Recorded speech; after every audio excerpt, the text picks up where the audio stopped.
mother and mother-in-law. I don't know if you knew that, but So what we're going to do is just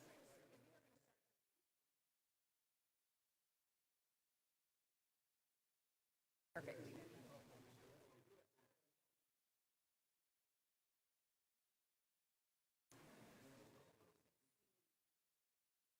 And I'll give that back to you since oh, okay. I didn't need it for now. get it back from you. Okay.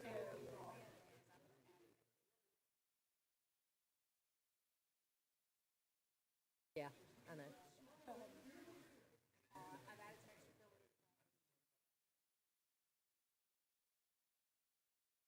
some extra fillers.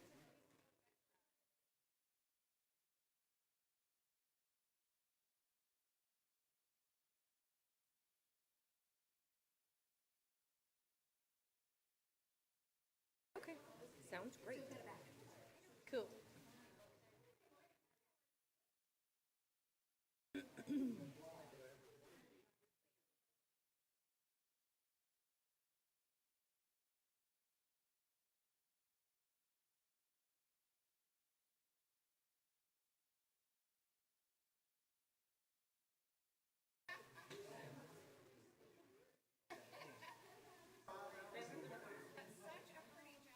Thank you. J.C. Penney. I'm not kidding. Thank you. It's a touch. I still need to get the sleeves adjusted just a little bit. Huh? We don't have pins for the judges. Well, make sure they work.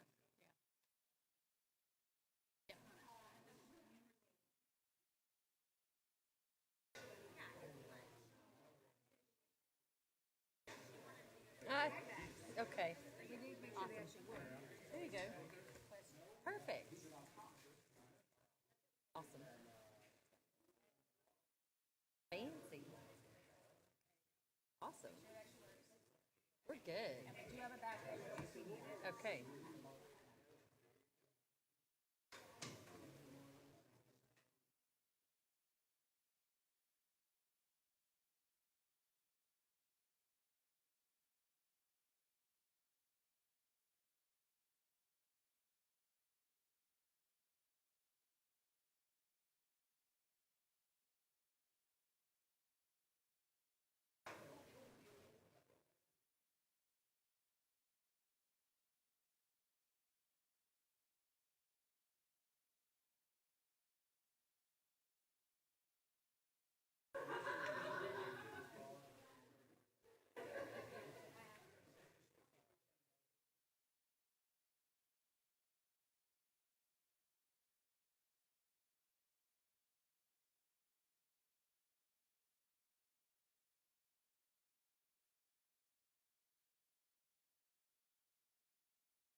Good morning. Good morning.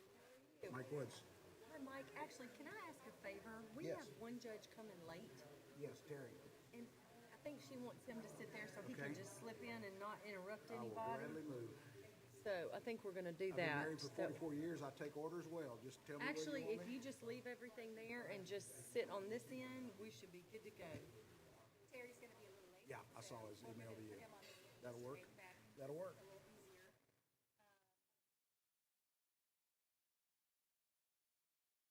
Yeah. No worries. No, I don't know everything, but but his recent, but in both of his mothers, they have dementia.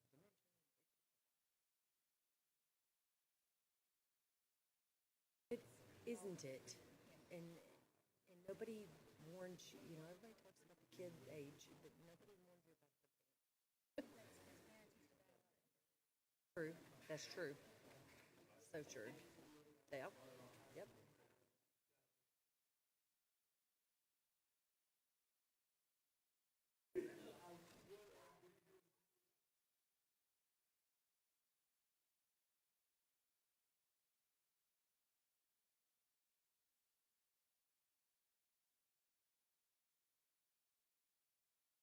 It appears that we have like a whole bunch of scoring sheets and we don't need them all.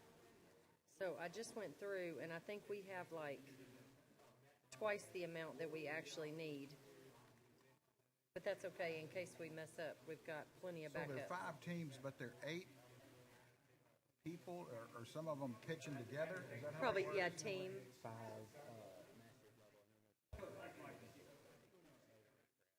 Oh, okay. I gotcha.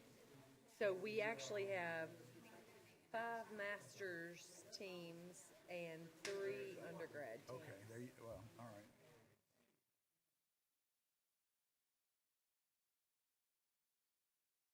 How are you? Good. Congrats on the fund. Yes, it's going well. Very exciting news. Yeah. I pinged you a note about that because we're looking to start a shop in town and kind of need a interim CFO, CPA. If you're interested, or if you have somebody that you think might be able to help us. Okay. Did you email me or how did you? I think I got your. What's your personal email? Oh, okay. I'll check it. Hello. We have. Yes, I'm with the Julie Milam, and I'm with the BRF. We came and pitched the Angel Fund. Yes. Yeah. It's okay. You've met a lot of people in the last few months. I get it. Yeah, they look familiar, but I can't place them. I get it. Trust me, that's a lot.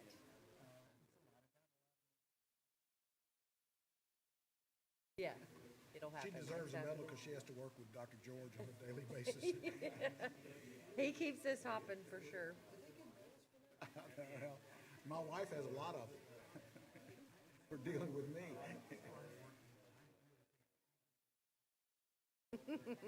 Yeah. Tell you a funny story on John.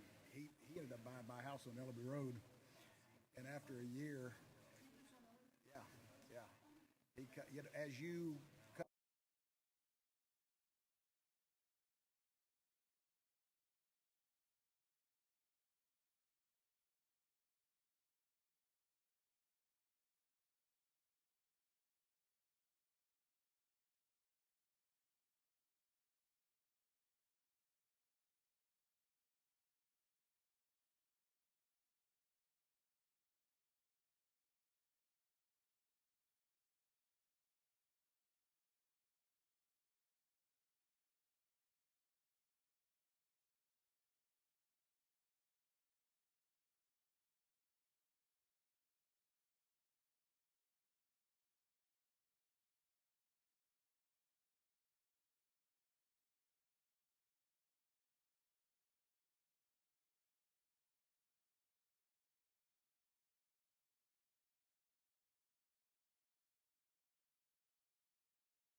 Do we want to wait 5 minutes? Yeah, let's wait about 5 minutes. People are still trickling in. How long have you been at BRF?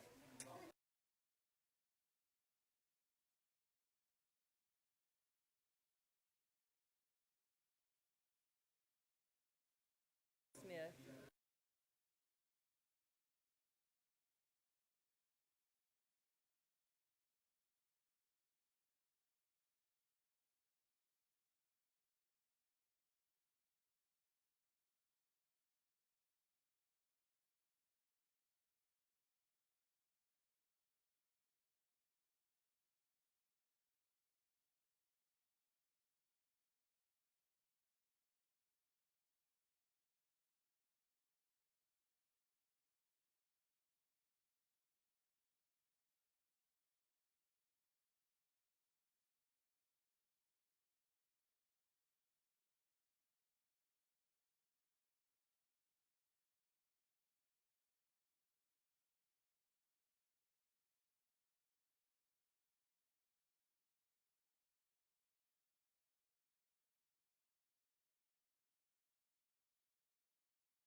continent of Africa.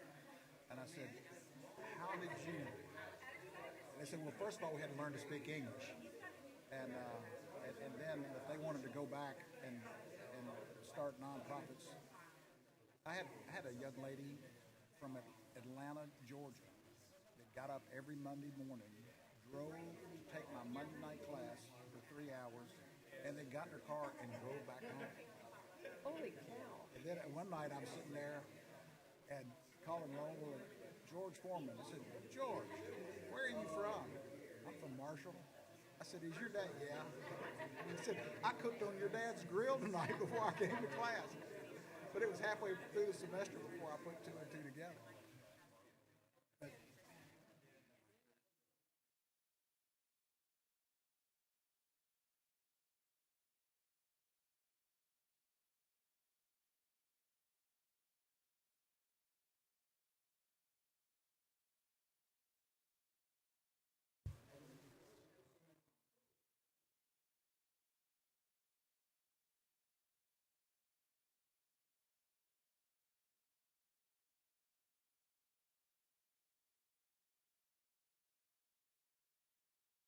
sitting in their room.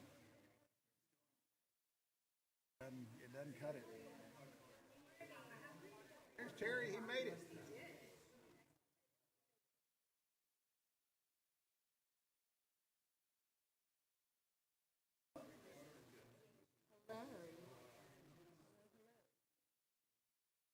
Don't get somebody else involved in your time schedule. Sorry, I missed your junior achievement deal. I was moving. Fact, you should recognize. Yeah. You're an all right guy. No matter what your wife thinks about you. You're all right, guy, and I hang out with you. Yeah, I know it, right? I'm good, man. How are you? We'll let you get settled. We've got some opening remarks. And you got a pen. If it doesn't work, we've got some backup.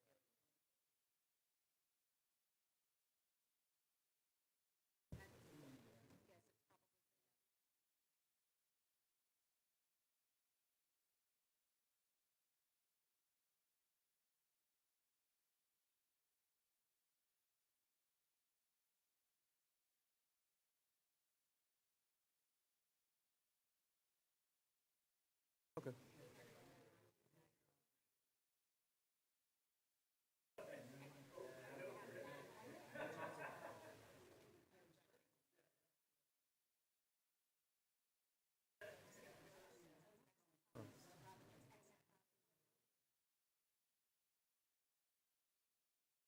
You look better than Dave. It's easier to see you. Last time Dave was to my right, we were having a good time.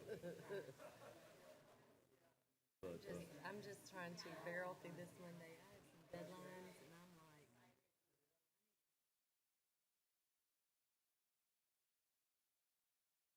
but it's not going to, from the last time, it's not going to be that. It's not all that it, but, you're going to be sitting down there going, this ain't going to fly.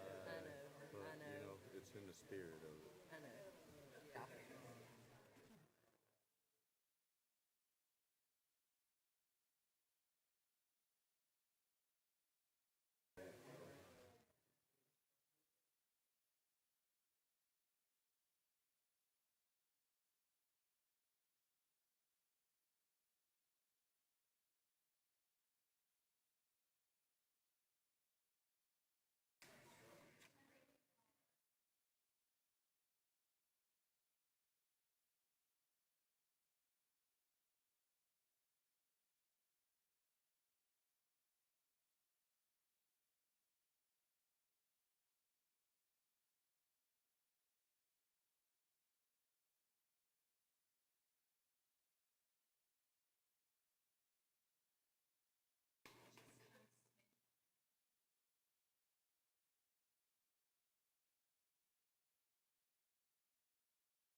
Good morning, everyone, and welcome to Pilot Pitch 2023.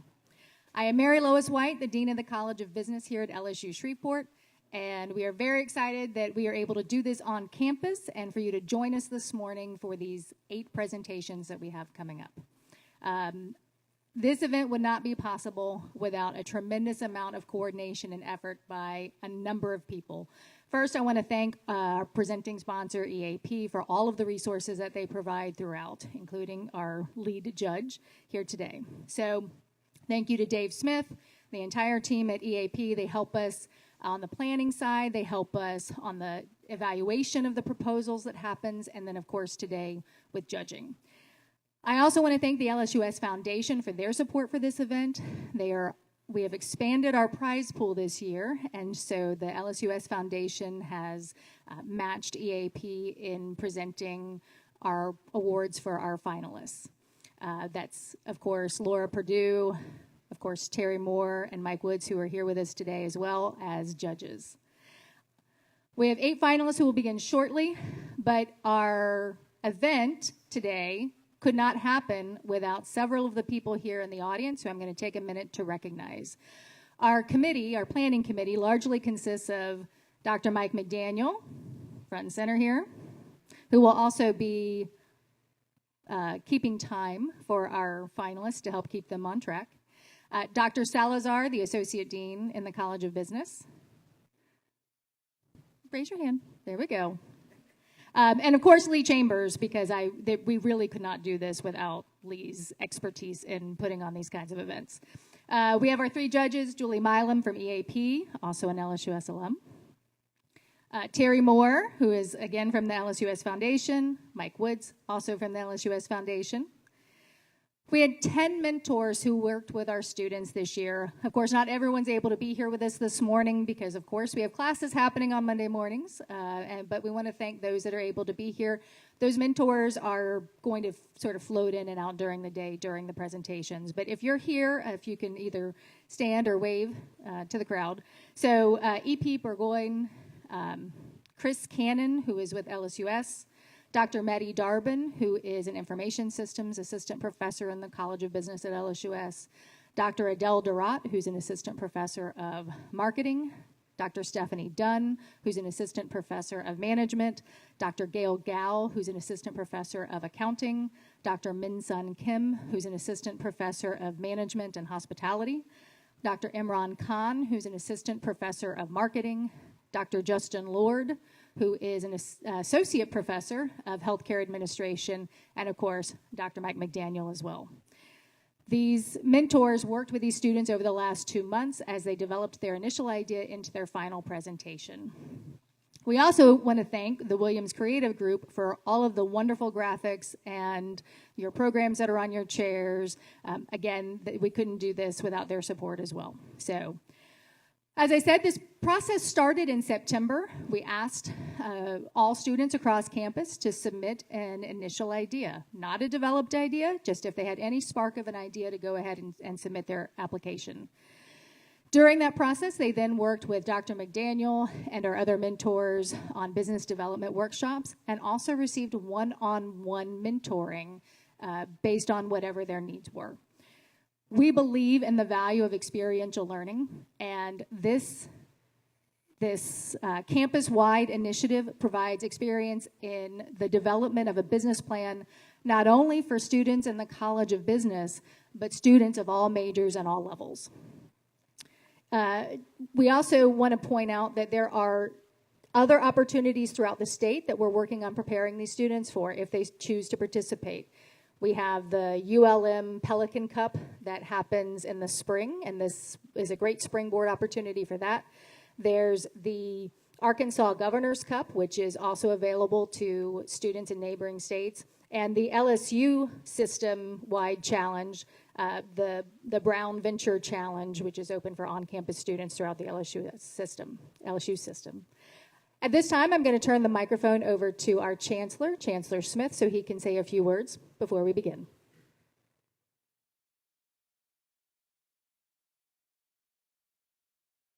Well, good morning. It's really a pleasure for me to welcome you to this year's Pilots Pitch Competition. I first want to congratulate all of the participants. I think many of you know that there were 37 students who initially applied for this year's competition. Of those 37, only 17 completed the business development workshop and submitted business plans and other materials. Today, we have the top 8 of those students. So I want to say right from the beginning, every one of these students is a winner. Thank you, Lee. Every one of these students is already a winner.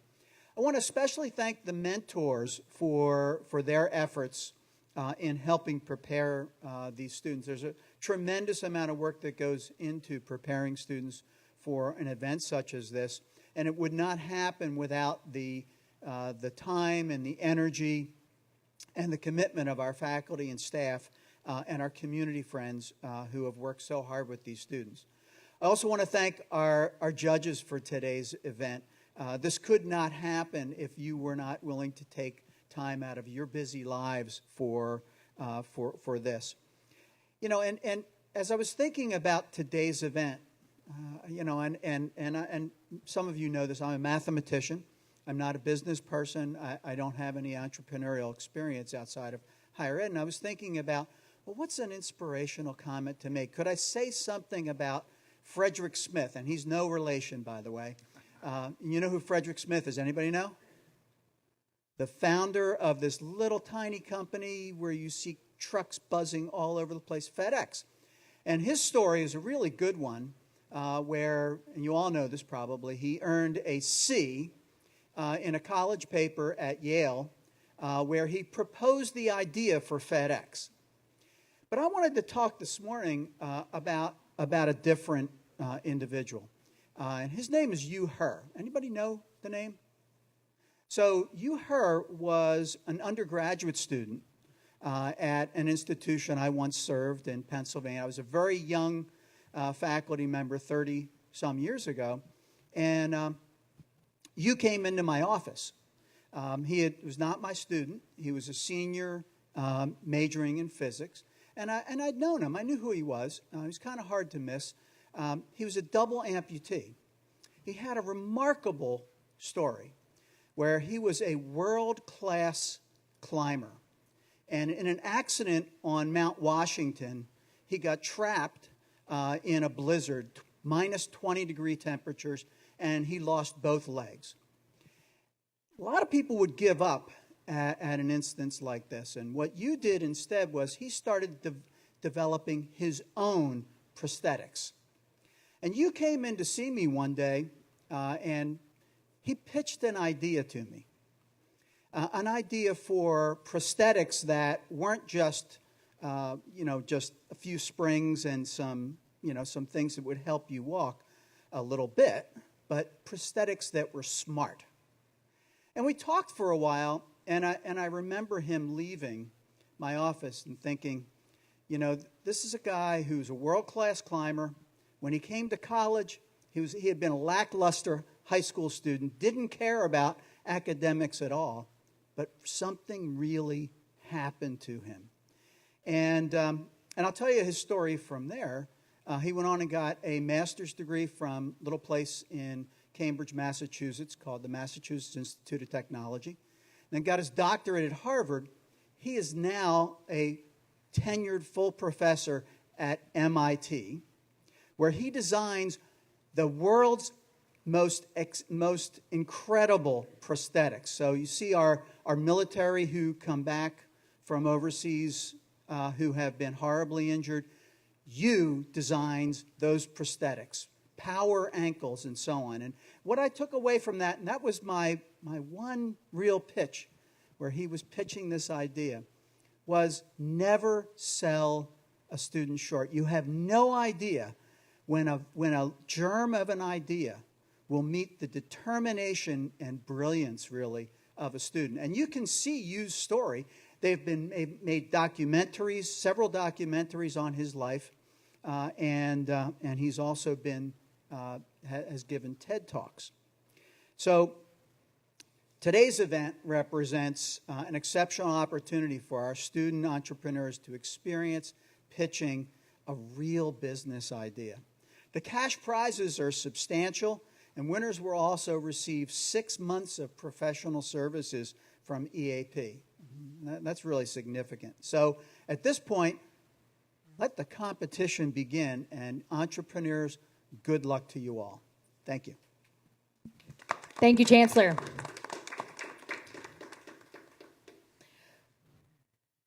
The format of this is that each presenter will have 7 minutes to pitch their idea, and judges will have 5 minutes for Q&A once the pitch is done. We will give 2 minutes notice once we near that mark in their presentations to make sure that no one goes over. And so let's go. Our first presenter, we're going to start with the undergraduate division. Dakota Ferry.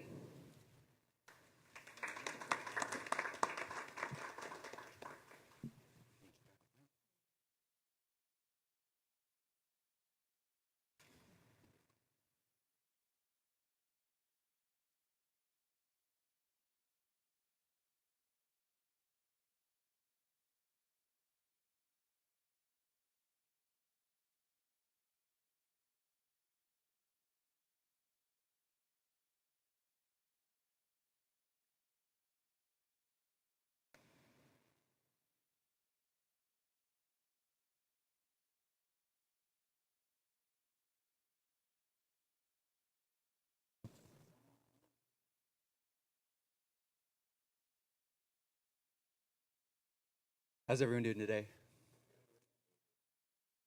My name's Dakota Ferry, and I'd like to present to you my company, Can Graphene. It's a graphene manufacturing company.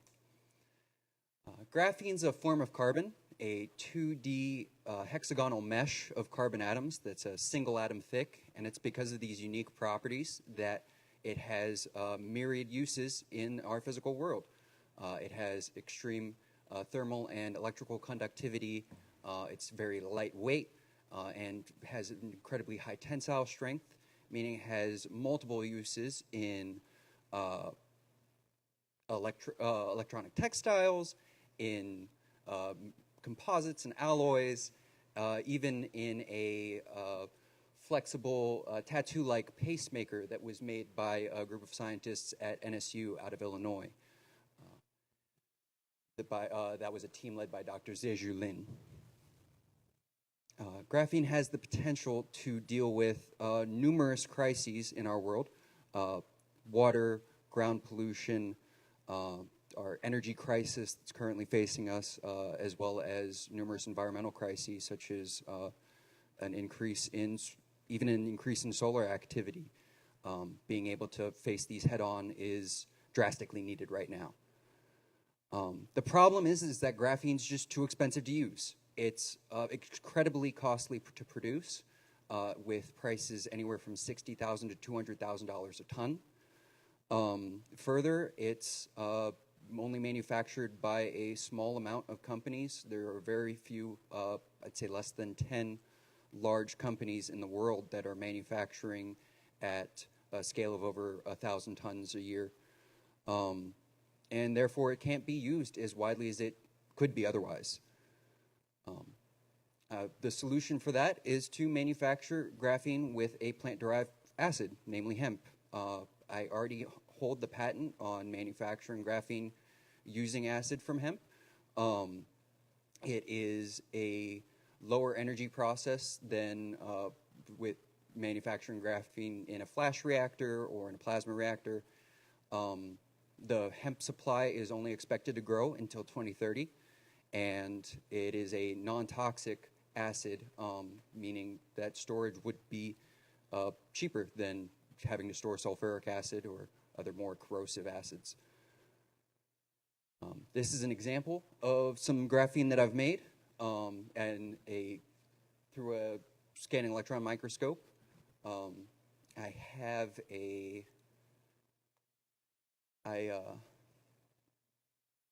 don't have a actual sample on me, but it's a bit dirty and don't want to get powder everywhere. So my primary customer base is industries that use graphene in their products, anywhere from concrete in the construction industry to desalination membranes for water production to composites for the aerospace and automotive industries. Textiles also can be used for dyes and mordants. The reason I'm suggesting this now is I have been active in the small business competition sphere, and Department of Energy has already called for an all hands on deck as we address these myriad crises.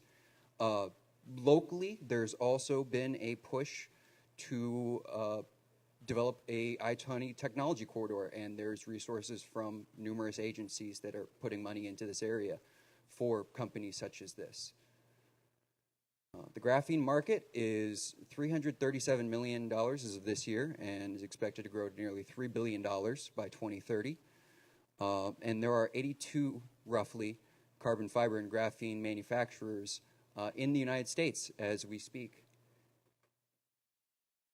Now, Can Graphene plans to make money through direct sales of graphene to various firms as well as to laboratories researching this material, which still has a lot of fundamental unknown properties.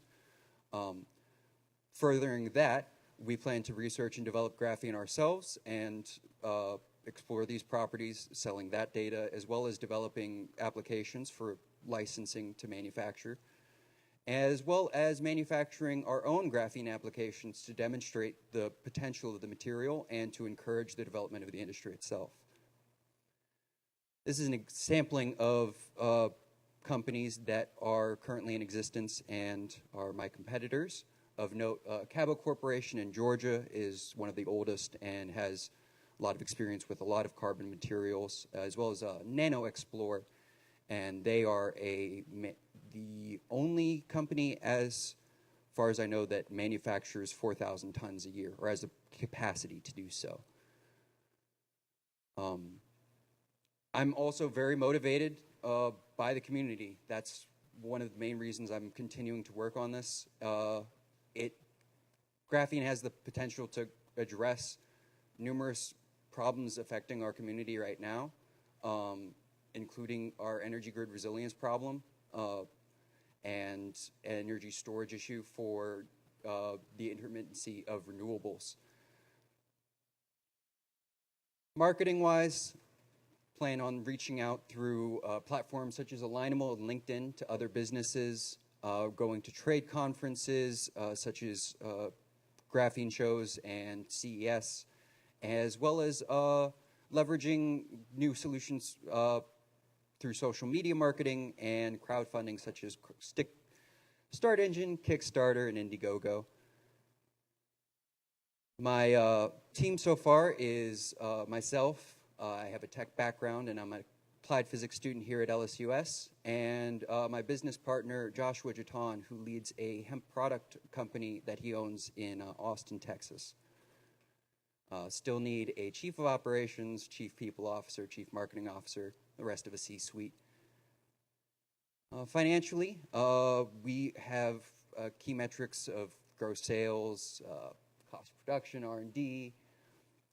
We expect a decent amount of venture capital to be required, as well as a small amount of the money to be sourced through crowdfunding and pre-sales of products that we develop. However, we expect to be profitable at least by year 2. Thank you all for listening. Appreciate it.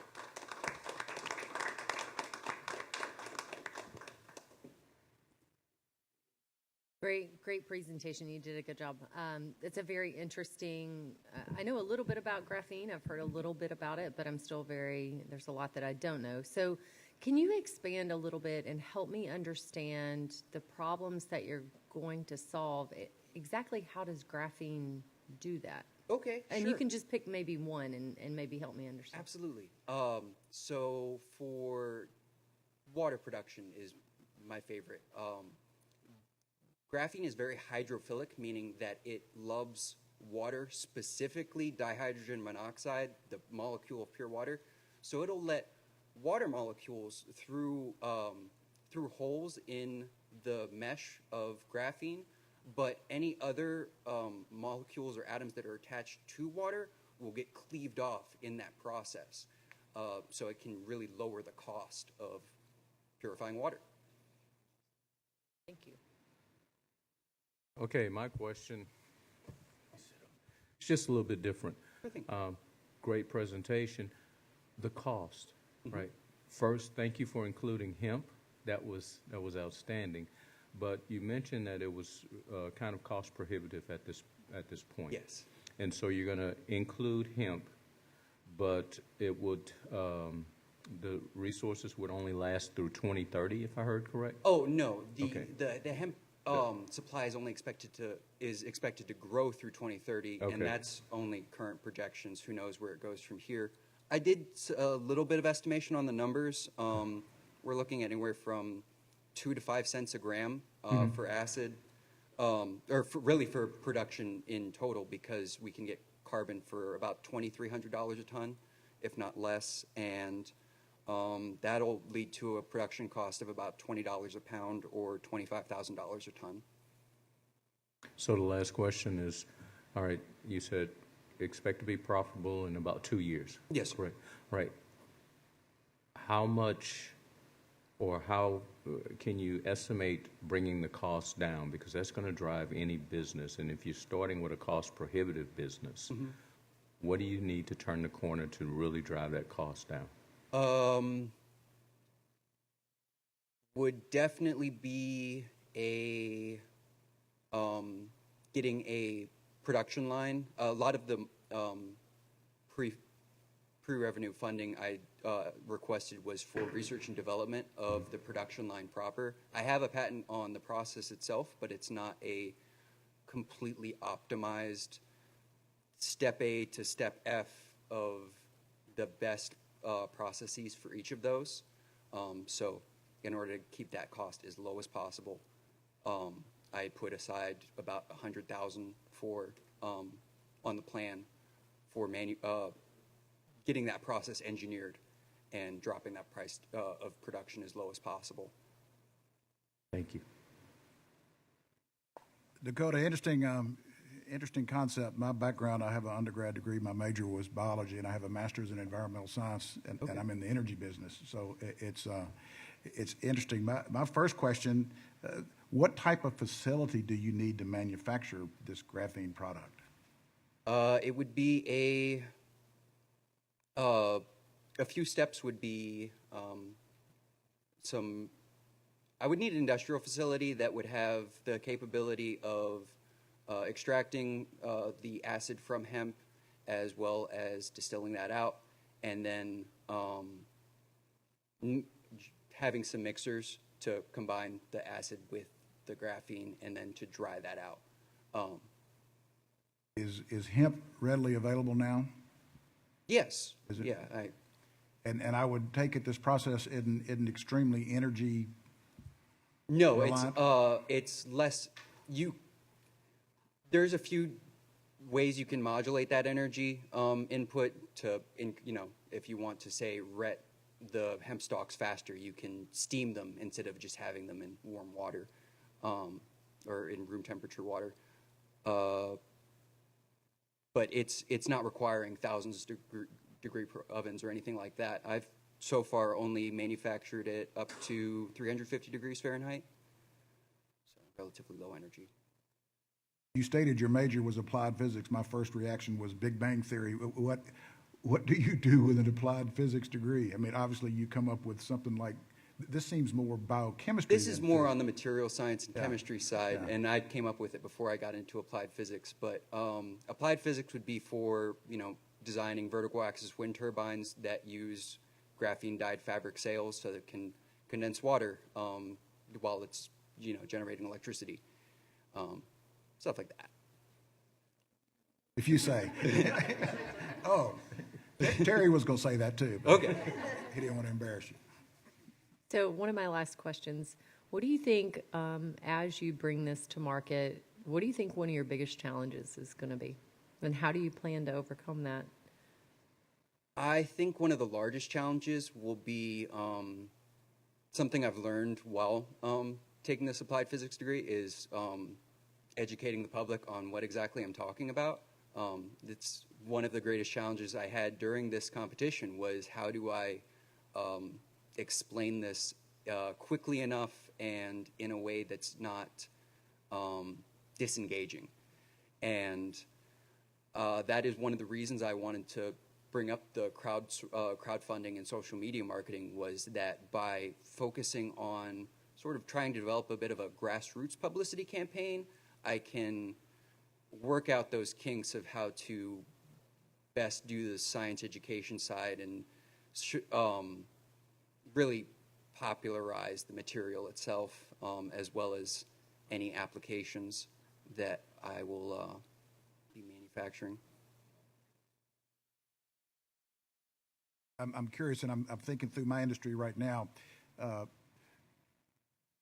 Frack water is classified by the EPA as a contaminant and cannot be used even for irrigation or anything, even though the majority of it is just water. But once it becomes produced water, it's classified as toxic.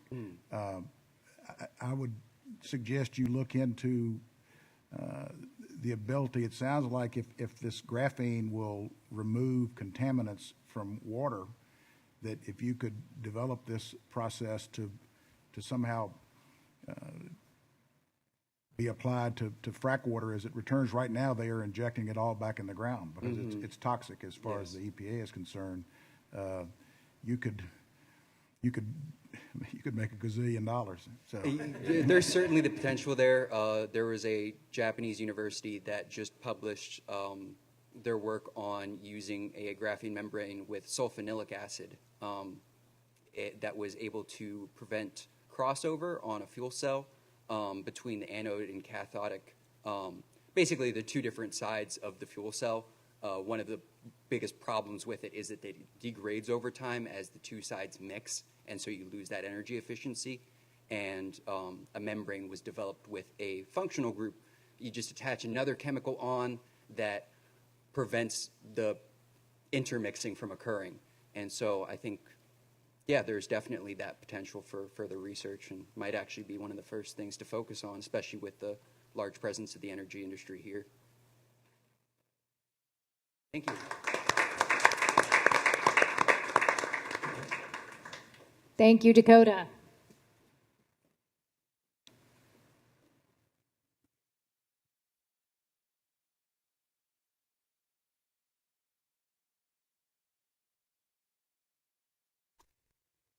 Our next presenter will be online. Our second undergraduate presenter is Cardell Hardman. Hello, how's everyone doing today? Can you guys hear me? got you. Okay. Well, today I'm here to present to you guys my business. I think it's really important right now in the current climate. My business is a micro lending company, a payday loan company called Right Now Loans. And our vision.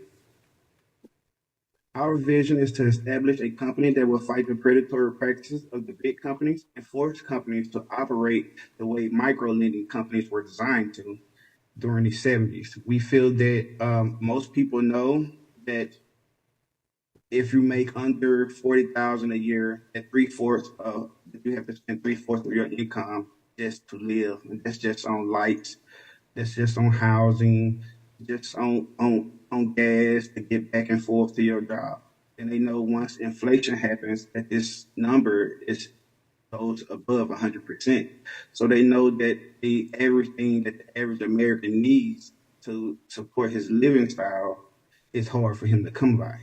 So they put places like these, places that practice predatory practices in low income areas so they could take advantage of people that they know are having financial problems. And they put them in debt cycles, and the debt cycles are mainly a cause of the predatory people adding on more debt and being inconsiderate of the debt that people are already in. Hey, Cardell. Some of the main. Hey, Cardell, I don't mean to interrupt you, and my apologies. Can you put your presentation into presentation mode?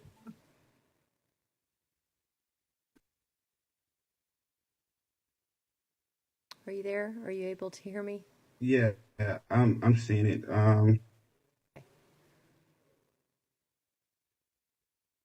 Now you should see something that says play slide from beginning. Are you seeing that? I think it's covered by the actual. Okay, there you go.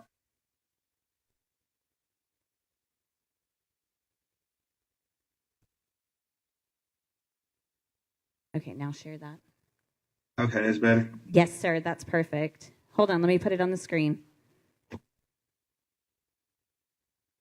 All right, there you go, Cardell. Thank you. Okay, I'm sorry. Thank you. So, one of the main problems that we're facing, get my screen together here. One of the main problems that we're facing, like I said, that it's these people, the predatory practice, that know that the average consumer is in real trouble during tightening of economic conditions. We also facing a problem with these people that make 40,000 or less a year with poor financial literacy. The abnormal financial fees, which help lead to the perpetuating debt. A lot of these companies, are charging people fees on every $100 that they're borrowing, and that's not related to the interest that they're charging.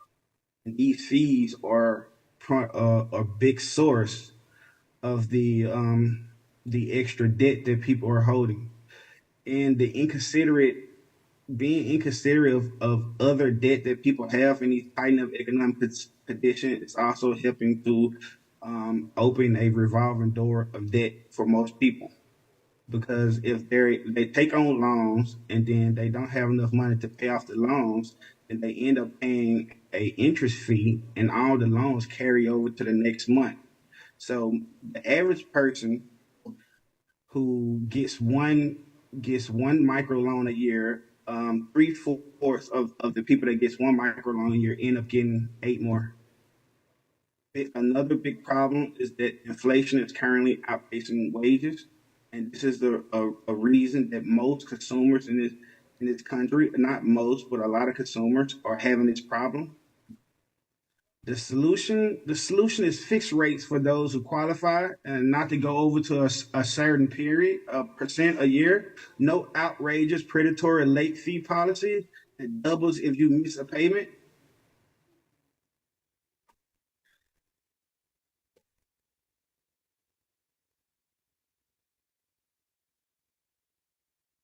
We believe that our customers should focus on what matters. We believe that if we help our customers stay out of this resolving debt door, that they can focus their income on things that matter more, as in things for the family, things that help pay bills more than likely. Fixed rates allow you to keep money and spend money for the right reason. Maybe a holiday gift, or just any type of gift that you feel like buying for yourself that you wouldn't have if your money was trapped in a debt door. We also our target users are actually people who make 40,000 or less. A lot of divorcees, graduate with a lot of student loans, people who cannot get enough credit through the traditional means. NZ are coming to the market. 21 through 56 is the highest percentage of people that we feel like will use our service. Another target area is people that is really getting affected by the tightening of economic conditions, or people that get government subsidies, and through poor financial literacy or extravagant bills they have every month, they financial subsidies cannot last through the whole month. So with our service and our upfront practices, we will help those people be able to manage their money and get the money they need to live a sustainable life for the rest of the month. The market opportunity or market size, we know that 12 million people get a payday loan each year in the United States. Louisiana has itself 883,000 people living below poverty, equal that or more, making $40,000 or less a year. The median income in Louisiana is $55,000, not too far from our target area. That's just the median. Our business model is an interest-based model. We are going to make revenue by charging interest on money borrowed. We are going to start off with a fixed rate that might be kind of high for most borrowers, but since our borrowers can't get this money through any means, we have to protect the company in a certain way and be kind of stricter on our policies. We want to charge a fixed rate with no hidden fees, no minimal late fees, upfront business practices, and no predatory lending practices. We want a fixed rate of 50% with no late fees if you fail to pay back within the first month. Our competition we have, since we are going to be a purely online company, even though our initial advertising would be local. Our competition, it will be a mix of local and national companies, like some companies you might see around town, like the Cash Cow and the Dr. Check, and other companies are more national, like America Cash Advance.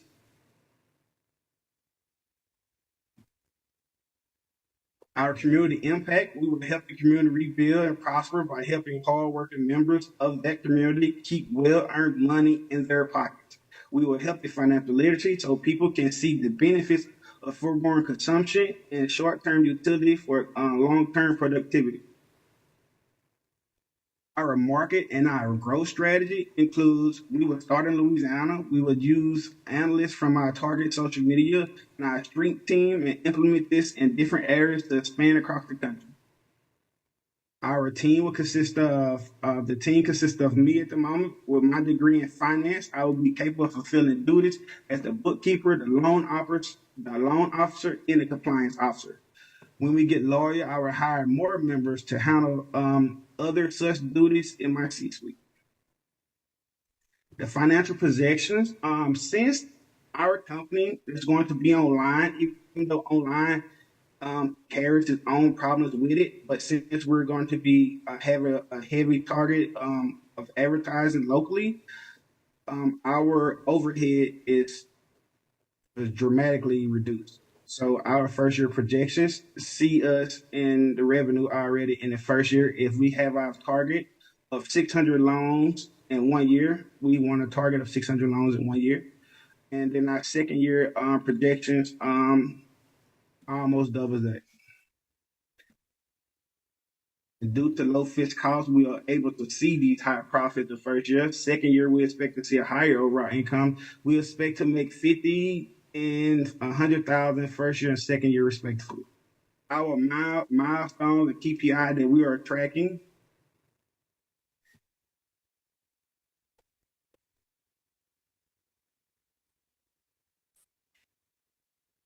some key metrics include we want 100 click-throughs within our first quarter, 25% of those return users, accounts receivable no more than 60 days held, and an average rate return of 35%.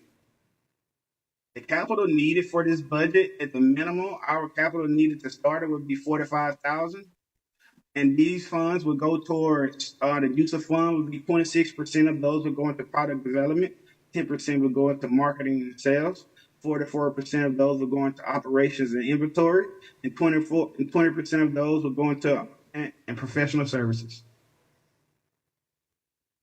And thank you. And that is my presentation.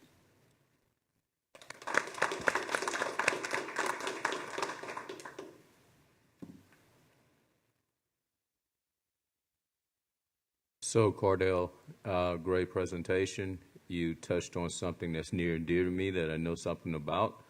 Thank you for first opening with financial literacy. With that being said, a couple of questions. In there, you talked about a fixed rate of 50%. Is that correct? Yes.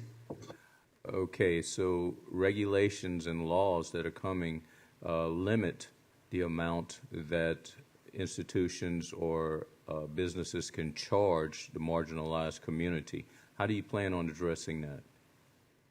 We plan on abiding by most regulations and laws. Well, all regulations and laws we have to, but we also know part of those regulations if we get our customers to sign off on their upfront fee, then they are liable to pay it. But the reasoning behind of this is we feel like our customer will respect our honesty, even though they might have to start off paying a steep price at first. The more they do business with us, and the more familiar we get, the cheaper the rates become. All right, in your presentation, you projected 25% of repeat customers. 25% of people coming back to pay 50%. Do you see that as being a sustainable part of your model? And lastly, your competition is payday loans. Payday loans are proficient because our society, and you touched on it, is a microwave society. They want it now and don't look at the consequences.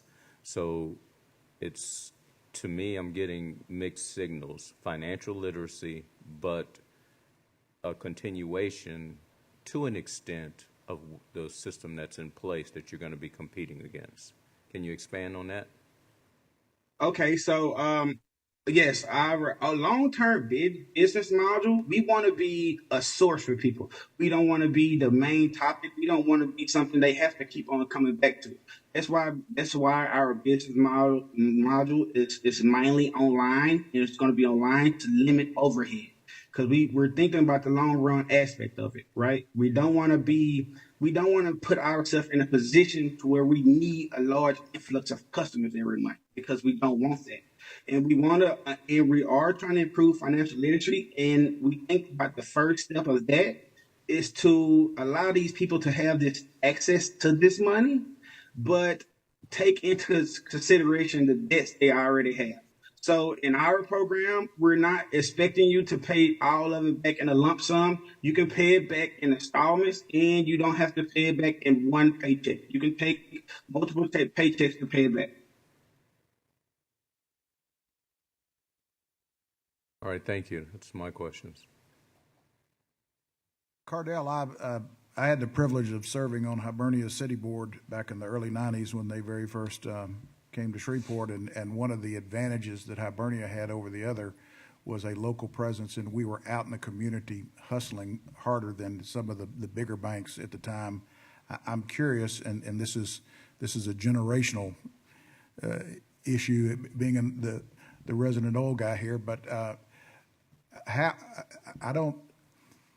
for people who don't have the financial literacy and perhaps don't have access to computers, how are you going to get a market share with Okay, I think I know your exact question. I think it's a great question. And to touch on that question, a part of our advertising is going to be a two-tier advertising program. We're going to start one off with social media, and we're going to do a targeted social media presence. Our second tier of advertising program is going to be a person-to-person program. We're going to campaign, and I feel like hustling is a big part of it. So we're going to hit the streets and forts, right? We're going to go to all of the neighborhood communal spots that we know are in these target areas that we're targeting. We're going to go to the communal spots, and we're going to set up a presence there, and we're going to show people how to use our platform. And we also going to engage with the community and let the community know what we're here for, let them know our values, our vision, and let them know on what we stand for and how we plan on helping them. And a lot of that's going to do with letting them know what we need from them when they access our platform and want to use it and where to go on our platform to get the information that would be best suitable for them. Cardell, I can tell you're very passionate about this, which I appreciate. So question, I'm sorry, this isn't a question, but more of a recommendation. It might be helpful to, being a finance major, I think it would be helpful if you modeled out your kind of a pro forma that shows loaning out the money and then what that, as you start to receive the debt service from your customers, be sure that you're factoring in bad debt, because unfortunately, as much as you want to believe that everybody's going to pay you back, Unfortunately, that's not the case of what normally happens. So I would encourage you to put maybe a pro forma together that you can kind of go through some scenarios and tweak that model so that you can see what your tolerances are for not only your margins of making a profit, but maybe offering, 50% interest rate. I don't know if that's going to work. So anyway, I would just encourage you to put together that pro forma financial model so you can forecast out what that's going to look like. Okay, thank you. That's great help. And if I can piggyback off of what Julie just suggested to you, in your pro forma, include how you're going to compete against the major financial firms that are reaching the same market that you're going after through apps on their iPhone. Now, everyone does have an iPhone or electronic communication, even if they don't have a computer. So you're going to be competing against people who are going straight to your consumer while you're talking about setting up in neighborhoods and targeting people individually. So please include your direct competition in there as well. Okay. Thank you, Cardell. Okay, thank you.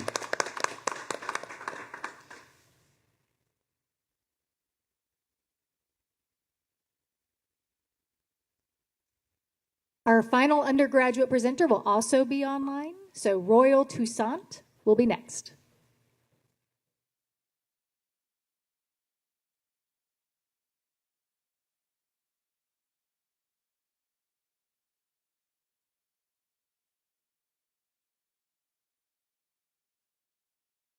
Hello, I'm going to take a moment to switch my microphone to this. And now that I switched it, I will not be able to hear you guys afterwards.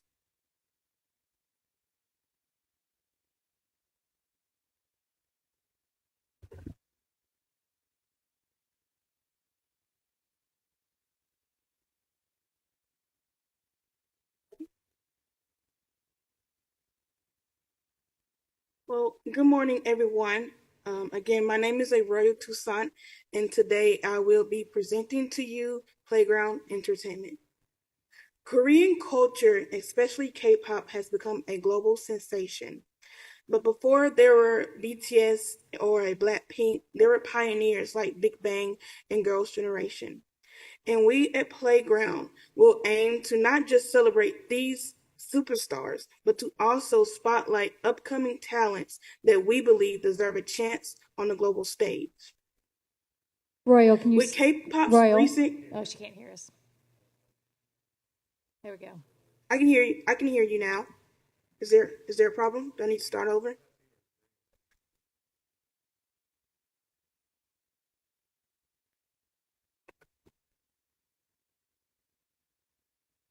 There we go. Can you guys hear me now?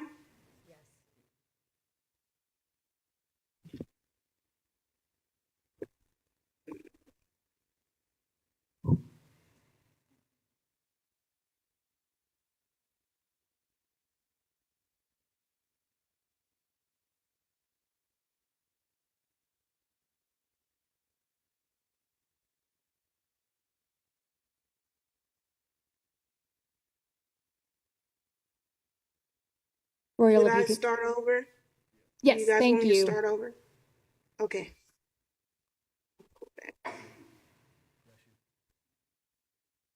Okay. Okay. Good morning. Again, my name is Royal Toussaint, and today I will be presenting to you Playground Entertainment. Korean culture, especially K-pop, has become a global sensation. But before there were groups like BTS or Blackpink, there were pioneers like Big Bang and Girls' Generation.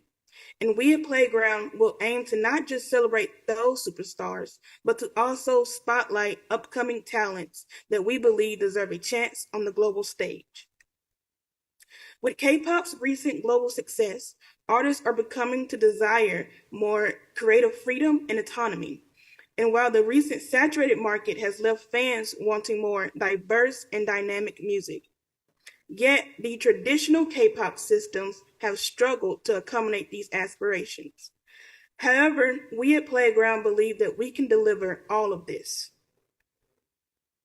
Playground plans to implement and to create a system and a culture that will truly prioritize both artists and music. And through a genuine collaboration, we believe that we can create both timeless music as well as nurture the creative freedom of our artists. So there is no denying that K-pop has become a global sensation.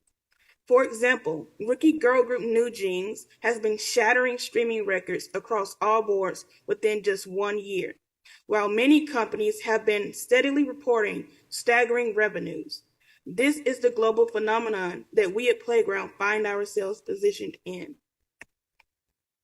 Asia holds 34% of the $2.3 trillion global media market, with Korea's media market at $23.7 billion. And with cultural exports rising, the market is thriving, and we are poised to tap into its potential. Playground's revenue streams will include music sales, streaming royalties, licensing fees, and live events. And in our first year, we are targeting a $2.2 million in revenue and anticipating high growth rates as we establish our brand. There are many companies, both old and new, that we consider as competitors, such as SM Entertainment, Big Hit Music, and most recently, Adore Music. These companies have achieved great success within the Korean market and continue to inspire us as a company and will most likely push us past our limits as we also aspire to come out on top within the industry.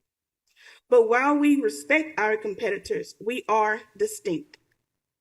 Unlike traditional K-pop companies, Playground prioritizes and promotes empowerment, diversity, transparency, and global outreach, as we prioritize taking care of both our planet and our communities just as much as we will do for our artists and employees. At Playground, we see artists as partners, not products, and we will be building a team with diverse backgrounds that will bridge both the cultures and the business models of both the East and the West, so that we may elevate the careers of our artists. And we plan to do this on our 3 pillars: artist prioritization, autonomy, and globalization. But before we can do any of this, we must first lay out our foundation, and we plan on doing so through a few projects. First, being a collaboration with the legendary girl group Girls' Generation, and the second being a collaboration project with FX, another girl group within K-pop. We hope that with these projects that they will mark our entry into the industry. While music is our core, our ultimate goal at Playground is to become an all-encompassing entertainment company, which means that we will have to expand into other areas such as TV and film production, video game production, publishing, and more. This way, we will be able to tell compelling stories across various mediums and platforms. Since our incorporation in March, we have been strategizing, scouting talent, and building key business relationships. And we are hoping that by the summer of 2024, that our Korean branch office will be open and that we will have kickstarted our first project.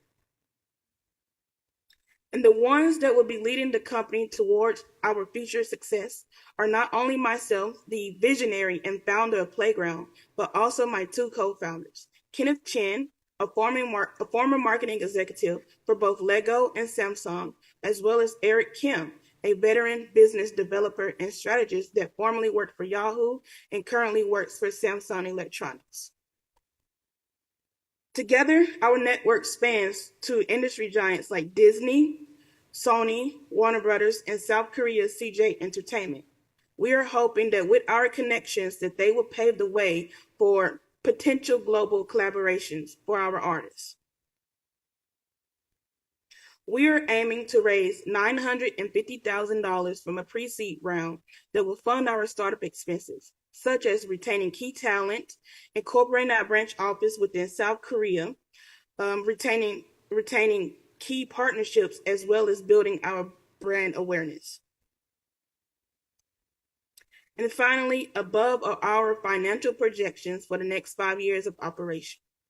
While they may seem quite high and ambitious, we believe in the staying power of K-culture and that our unique proposition will resonate within the global music market. I thank you all for your time and your consideration, and I do hope that you will join Playground on our request to touch the hearts of millions through music. Thank you.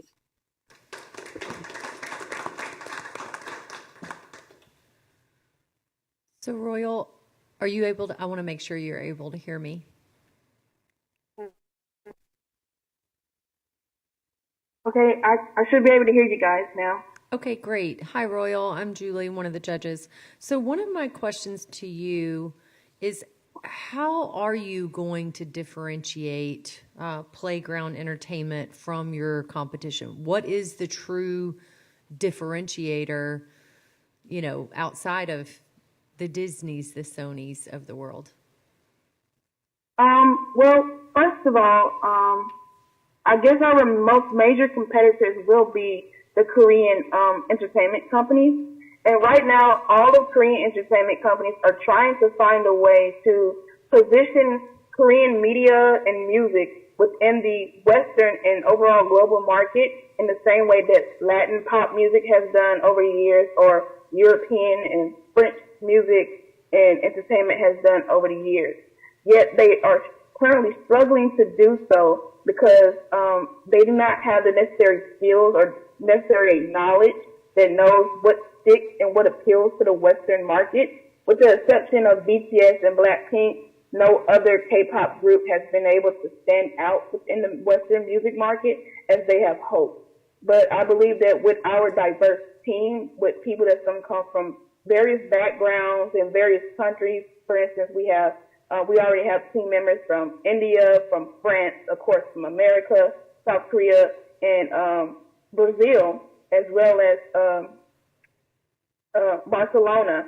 So we just believe that our team will bring a different skill set and different experiences, different unique perspectives that will help us on our journey to help position Korean entertainment within the global market. Also, I think our other greatest differentiator is our relationship with artists and with music. If you don't mind, I would like to go back to a couple of slides, to a few examples. This group is EXO. This is just a subunit of the group. The group overall has about 9 members. But within the last year, about 5 members have left SM Entertainment, with their reasons being stated that the company has lacked transparency with them, as they have not been revealed their royalties and how much money they are making, how many albums are being sold, as well as it's very common within the K-pop industry that they have slave contracts, which is something that's not usual within the Western market. So your slave contracts can last somewhere between 15 to 20 years.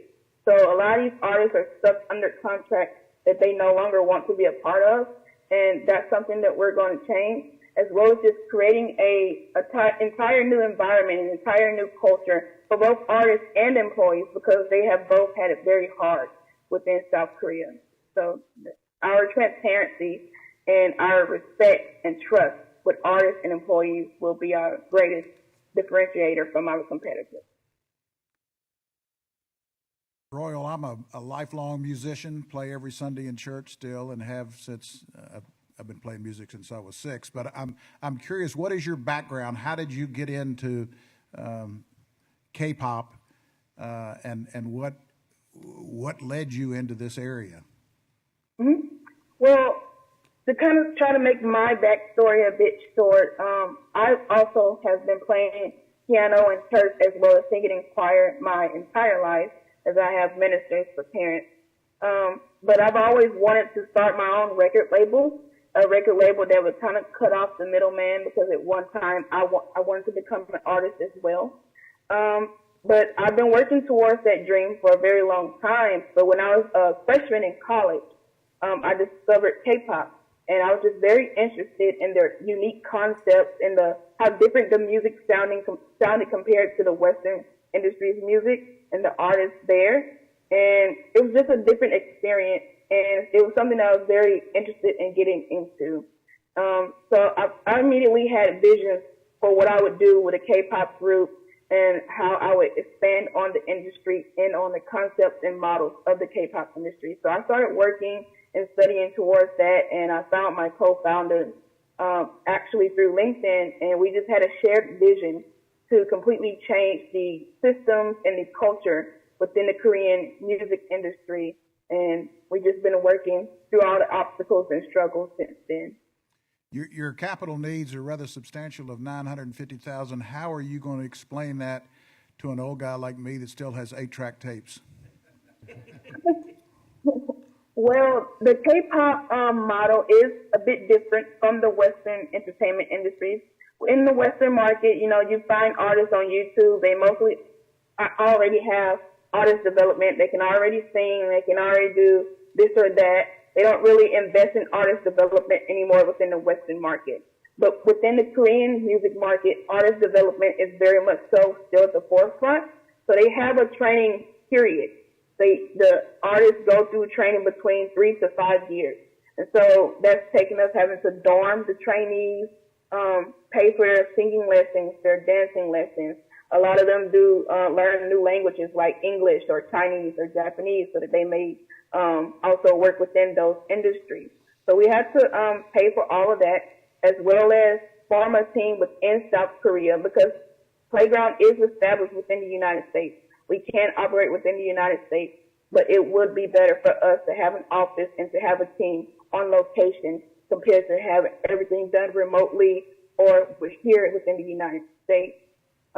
We also want to heavily invest in retaining key talent. That means employees as well. Employees who have also been complaining about the culture within these companies, but they also know that this is the only place that's going to pay them a good amount of money. So we want to give them not just a key and new, fresh environment, but also give them a good payment, good payroll. And it's also going to take us having to possibly work with established artists. So that also means giving them advancements, giving them key advancements with their contracts so they will sign on to our project. So it's just so that the model within Korea is just completely different from how it operates here within the Western market, which, yeah, it's just completely different. So, Royal, excellent presentation. And you do have a large capital ask, and just to follow up, you just talked about investing money into your artists, correct? Yes, yes. All right, so can you talk through, the South Korean government has a policy where all males have to serve 2 years in the military. What are your plans on that invested capital when it's not outperforming for you? Well, I can use examples, like again with EXO. The members performed as a group for about between 5 or 7 years before any of them ever went to the military. And recently with BTS, what they most likely are doing now is they're all going to be performing, for the next 7 years as a group. And then most of the male groups tend to go to the military at the same time. And now that military enlistment period has cut down from 2 years to about 1.5 years, depending on what military division that you sign up for. So the period is much shorter than that. But also there are other avenues that we can continue to engage with fans. We can continue to release certain content that are related to those artists. A lot of the artists, the male artists, record content before they go off to the military. We can also still release merchandise, concerts, etc. So we can still be releasing certain things that will keep the fans engaged, keep their attention, as well as for us to still be having revenue generated into our company, even though they're leave for the military. Thank you, Royal. Yeah. Thank you.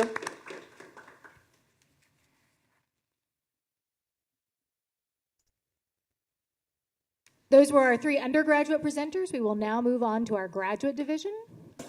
Our first graduate presenter is Wesley Cowley. Just a quick mic check. I'm going to share my screen.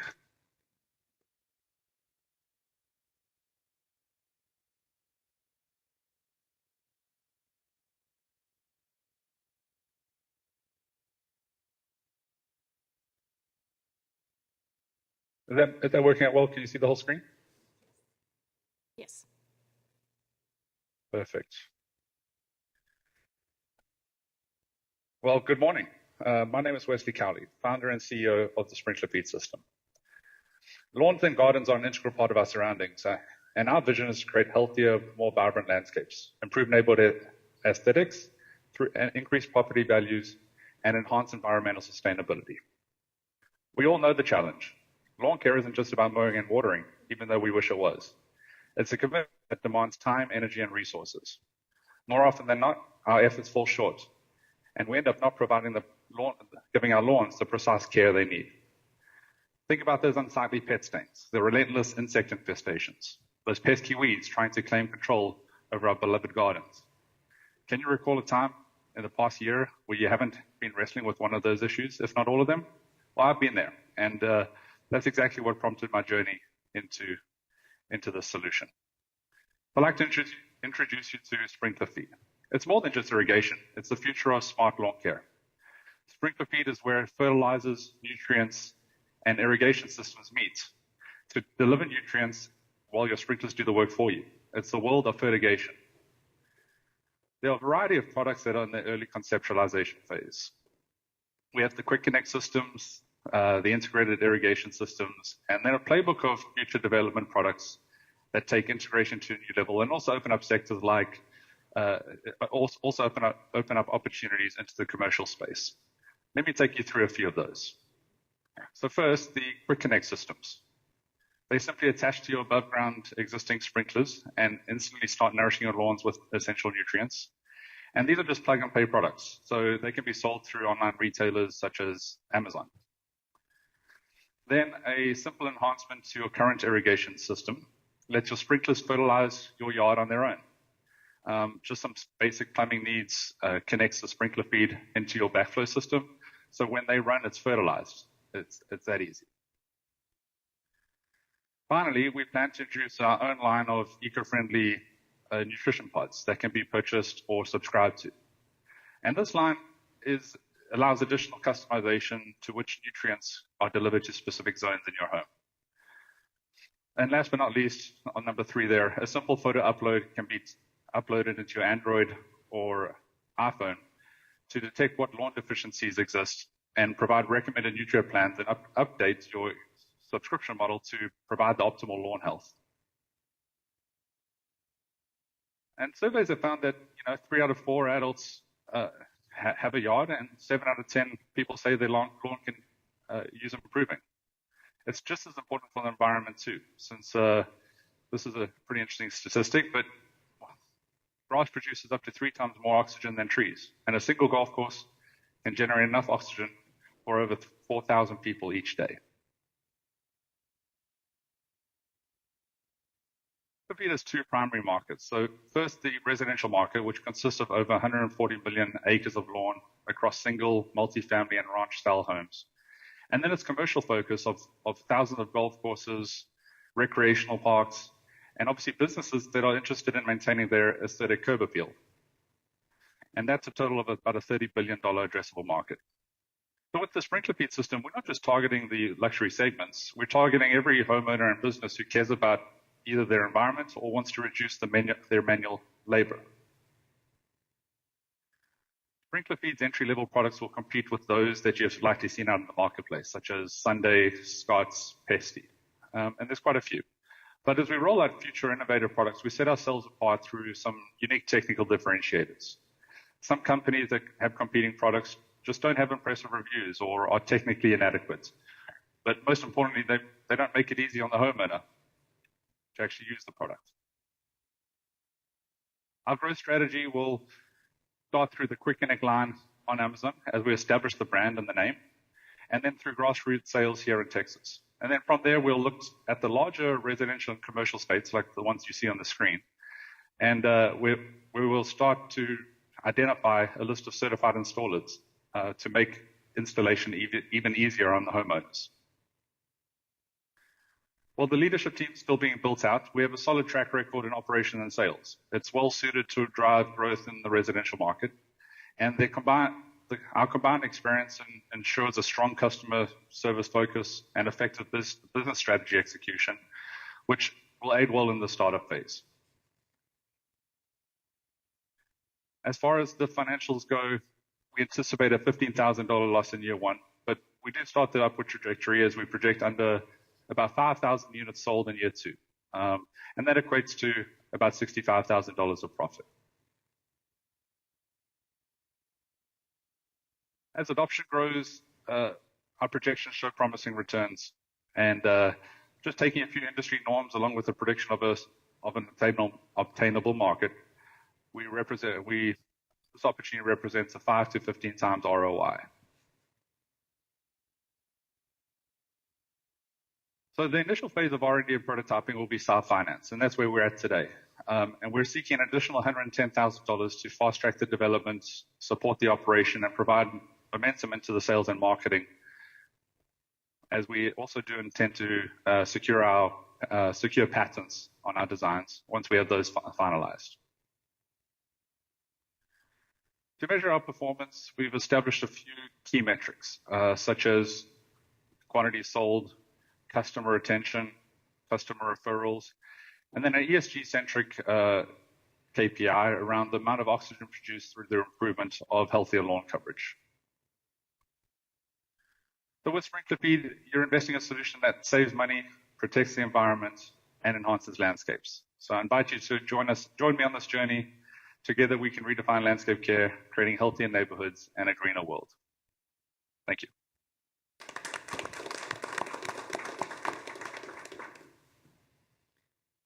So Wesley, this is very impressive. One of the questions that I have, so with your initial rollout product, is it going to be it's a plug and play product? Is that correct?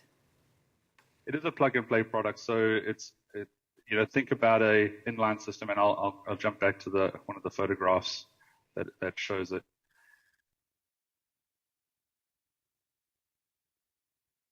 This one here. So it's the design on the bottom left where you could add your own nutrients and fertilizers, weed killer, etc. to the system. It would have to be a liquid, and then that would run in line to your above ground sprinklers. Got it. Okay. So then my question is, each lawn is a little bit different and has a little bit different needs. Are you anticipating that the customer would identify what needs it has, or is there some type of validation where like they send in a dirt sample, or how do you know as the consumer what to order and what is really needed for your lawn?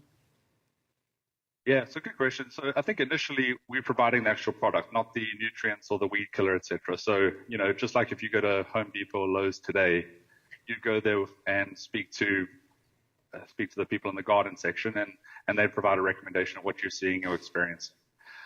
So initially, our plan would be to do something similar, where they add the liquid nutrients into the system, and then they would fertilize their yard. In the future, I think once we get the app developed, those can be things that can be done through the app, and you can make a recommendation. There could be some AI or smart detection to provide those recommendations. What do you think your biggest challenge is in getting this to market? So I don't anticipate too many challenges with this initial phase, but I think the biggest challenge is the ease of installation to make it fully integrated for products like the one that's integrated into the system. So just making sure that the ease of making modifications to your backflow system, that's not something a lot of people can do, which is why I had suggested we have a host of certified installers that can do that. It's very basic plumbing. It's just PVC that you could use. So it isn't difficult, but it's not something most people would do. Got it. I'm curious, who's going to make your product, and you somewhat answered the question, because that's the first thing. I have homes in different states and totally different soils. So what works in Dallas won't work here in Shreveport or in Arkansas. So I'm who will make the product, and how will you? I mean, it's not a one size fits all. So how do you get there?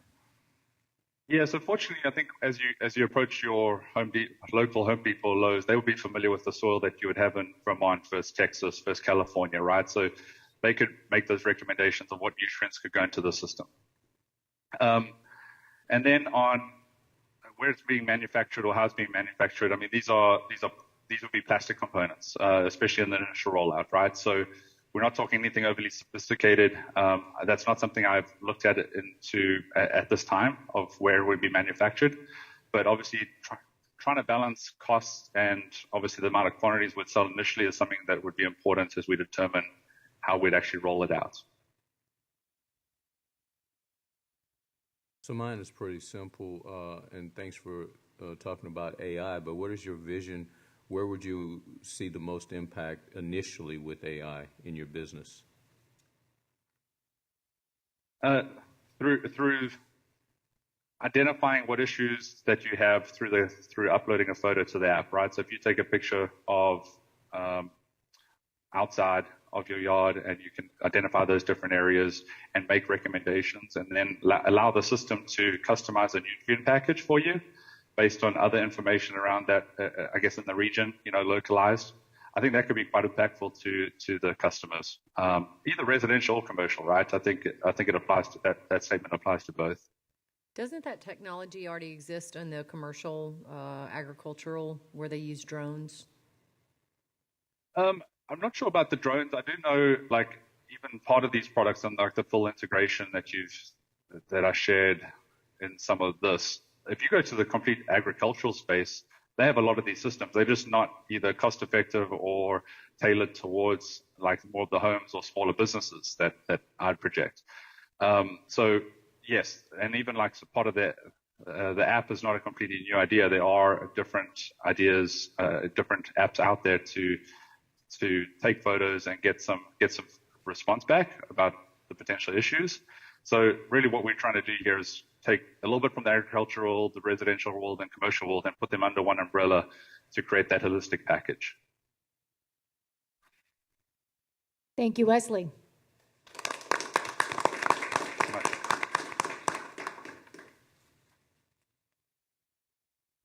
Our second graduate presenter is Sharada Damaraju.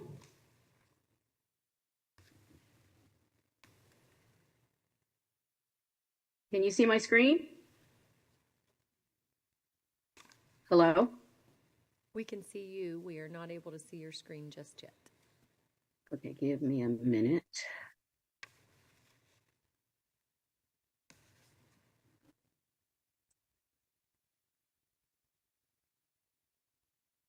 How about now? Nope, not yet.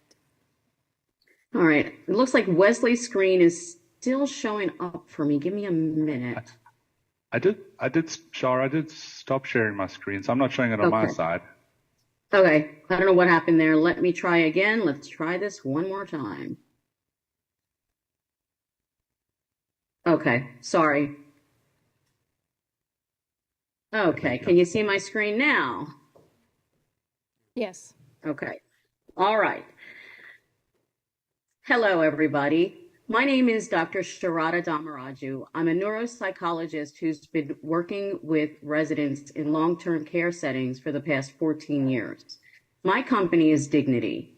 My vision is promoting independence in long-term care settings by empowering humans throughout the lifespan. Residents who reside in long-term care settings have a reduced quality of life. They have to rely on other people, on staff members, for the most basic needs. Patients with dementia, residents with dementia, may not even be able to ask for help when they need it.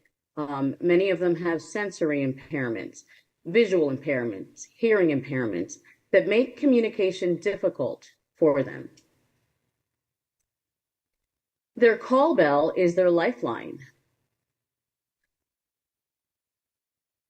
But the problem is they can't always find their call bell when they need them. So, for example, residents who have visual impairments, many times because of the texture of the call bell, they're not able to differentiate the call bell from the rest of the bed. The handrails, for example. At nighttime, because of the low visibility in the room, and if they have visual impairments, they can't find the call bell in the bed. Sometimes they're just sleeping on the call bell. And also, patients with dementia may not even know what a call bell is. So what are the risks of not using a call bell? Well, according to the CDC, 50 to 75% of residents in long-term care settings will have a fall. And that's a huge number, 50 to 75%, which then leads to an increase in emotional distress, depression, anxiety, frustration, fear, hopelessness, helplessness. And what's worse, if they are having pain issues, let's say they've fractured a hip, they may not be able to ask for pain medication when needed, or if they have GI symptoms, which is a huge problem and reduces their quality of life. So my solution is a textured glow-in-the-dark call bell sleeve that can be placed over the call bell. Dementia residents would be able to be cued to use it. Visually impaired residents would be able to feel for the texture of it and differentiate it from the rest of the bed. And the glow-in-the-dark aspect would assist in visibility at nighttime. And of course, reduction of falls and calling out behaviors and less emotional distress and ability to get medications. Here is the initial design of the product. It is currently in the research phase, very initial design. I'm still looking into how I want the texture to be, the size, the glow-in-the-dark manufacturing, as well as how it will be installed on the call bell.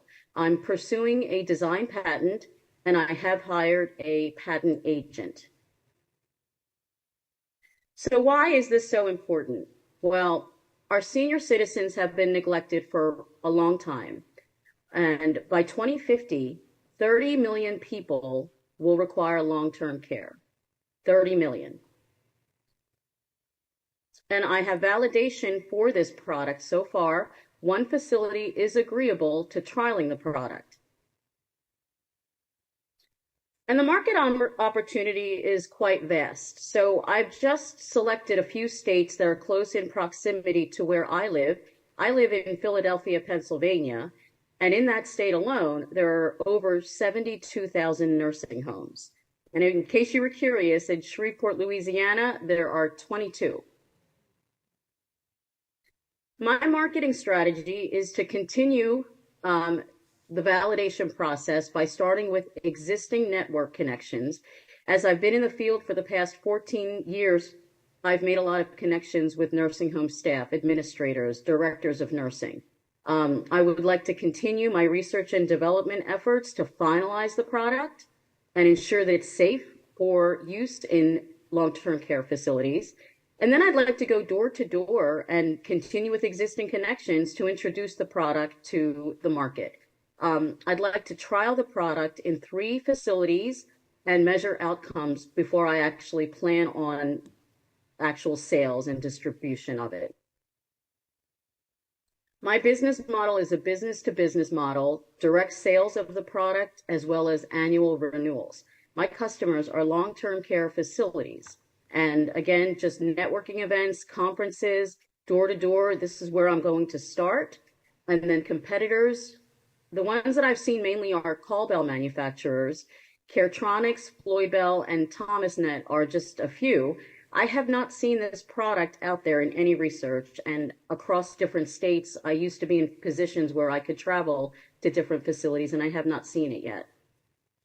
So success measures are product sales, number of facility partners, customer feedback, and improved resident outcomes.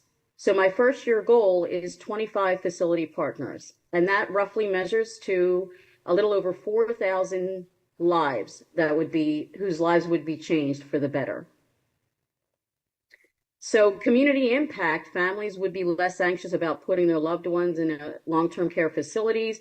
Residents with dementia would receive better care, fewer trips to the hospital for injuries that could be avoided, and it would be less taxing overall on the healthcare system.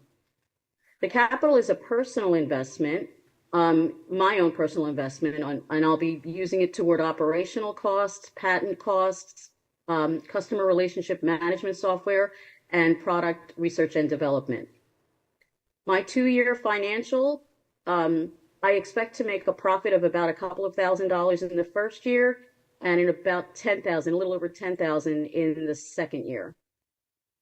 And I am a solo person at this point in this endeavor, but I will be getting an operations manager once I grow.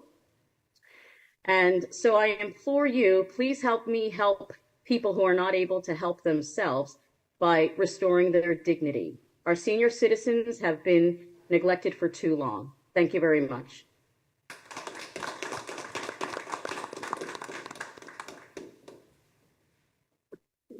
Okay.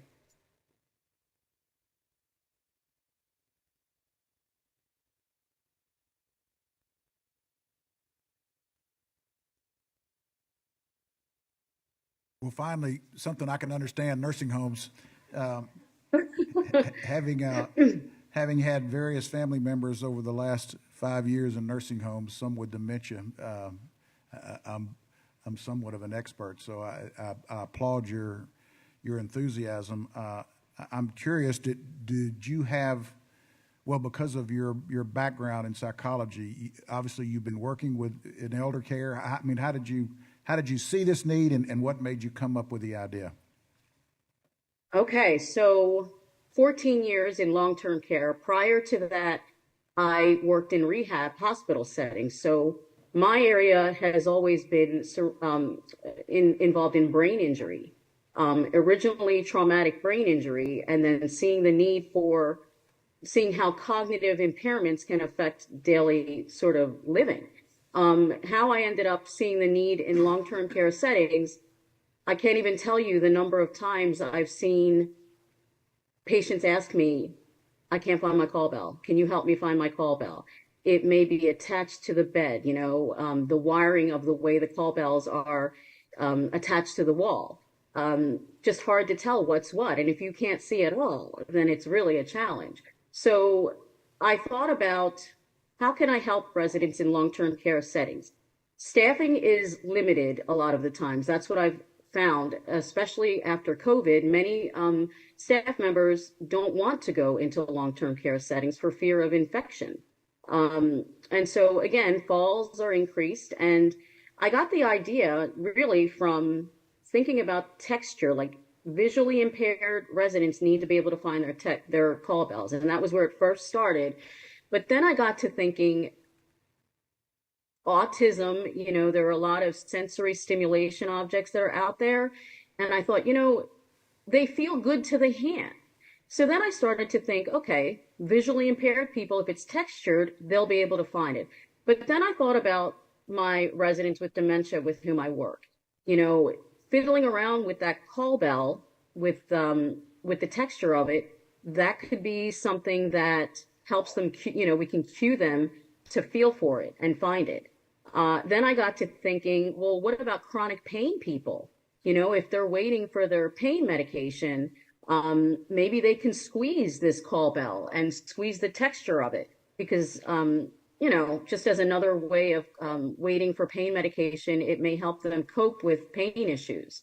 And then the glow in the dark aspect, so many falls in the middle of the night, especially for the residents who have dementia, who may be disoriented. So that's kind of where it came from. But I literally was just sitting on my back patio and I said, I have to help.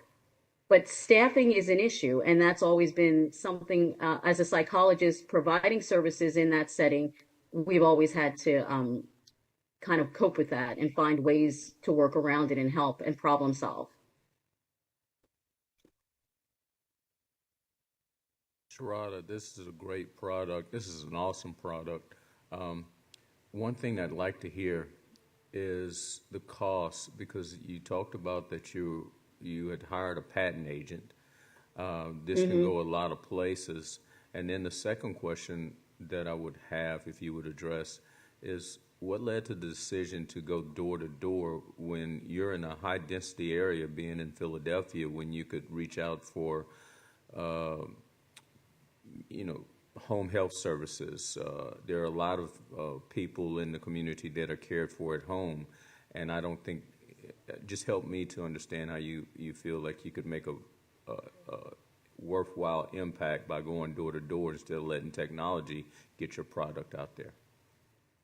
Well, because I think that the value in the product is something that needs to be felt and touched. Okay. And my connections in, existing facilities, the company I work for actually partners with about 400 facilities at this point.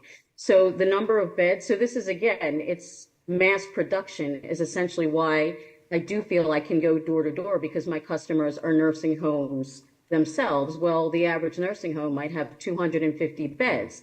So I want to use myself as like the competitive advantage, because I'm a psychologist, and I want that to be impactful. So the way that this is going to work, the way that I've conceptualized it, is I would have to keep costs as low as possible. And since I'm doing it myself, it is a highly dense area where I live, which means that there are a lot of nursing homes in shorter distances. So I could probably hit about 10 nursing homes in a day just in where I live. So if we're talking about 250 beds in one nursing home, let's say 130 in another, just in a day, if I can make sales through who I am, sharing the product, sharing how it works, because I think the value is they need to understand how it would work and that it wouldn't cost a lot of money, because in these nursing homes, their budgets are so limited. And that's where I want to make an impact, is just make this low cost, and then it would also help to improve outcomes for the nursing homes. If they can report to the Department of Health that they found a way to reduce falls, that they found a way to reduce the use of psychotropic medications, then I think that, definitely there is validation in this, and we've helped. I mean, this is a humanitarian, endeavor, and 25 facilities, that's roughly, I did the math, it's about 4,200 beds. So 4,200 residents who would have access to care. In terms of the financials, I did do the math. So patent agent right now, if I were to pursue a design patent, we're talking, I'm starting with the research. It's about $750 just to research. I just want to make sure the product is not out there, that I didn't miss anything. And then patent cost is going to be about $3,000. So since I'm trying to keep startup as low as possible, I'm doing all of this on my own. I do have connections with people who are going to help me with web design, with actual fabrication of the product. So from the financials, I know I need a customer relationship management software program, and I know there's a monthly cost to that. So I did the math for that too, and the 11,500 startup expense is where I'm thinking I'm going to be in the first, say, 3 to 6 months, because I think the production of the product itself is going to be relatively inexpensive, and especially if I'm tapping into economy of scales. The more that I can get my hands on, the cheaper it's going to be. So I need to be selling to nursing homes and in large quantities for this to work. At least that's my conceptualization of it. I have a very quick question. I know we're short on time here. Very quick question. Is this just an add-on to the existing call buttons? Yes, it is. So that's where I'm keeping the manufacturing very low. I did see that there is a glow-in-the-dark call bell, but again, $30. They don't have that kind of money. This is something I'm looking to market at maybe in the range of, say, $2.99 per call bell cover sleeve. So I do think that that's well within budget, and I have consulted with directors of nursing and administrators And this does seem to be viable and something that if it's going to reduce falls for the residents, they will have the budget for this product. Thank you, Sharada. Thank you. Our next graduate presenter is Valerie Lopez.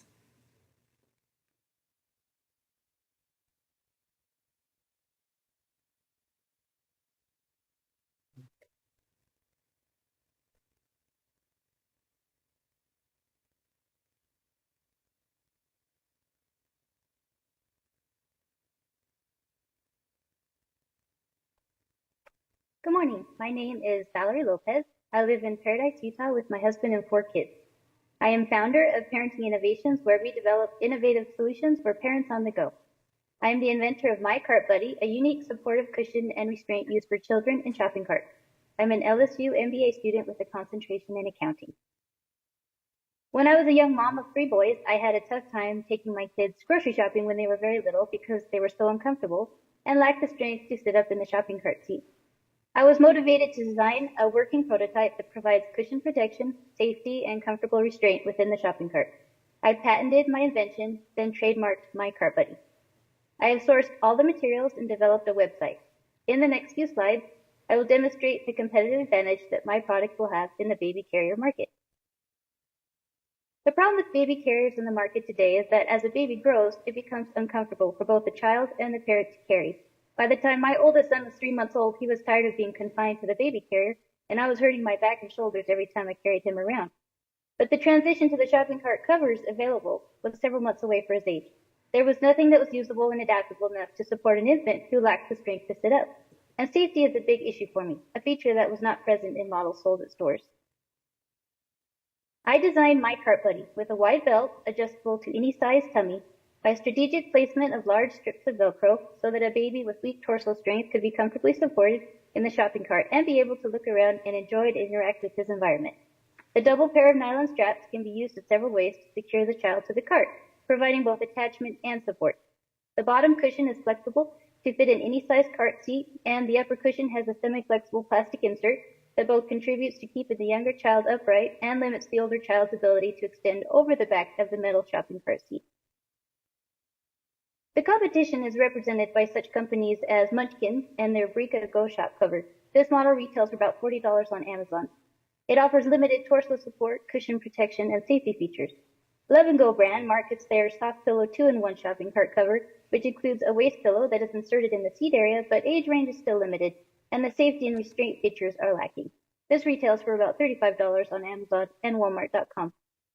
Gerber sells Modern Moments cart cover, which is one of the cheapest models with the fewest helpful features, retailing for about $20 on Walmart.com.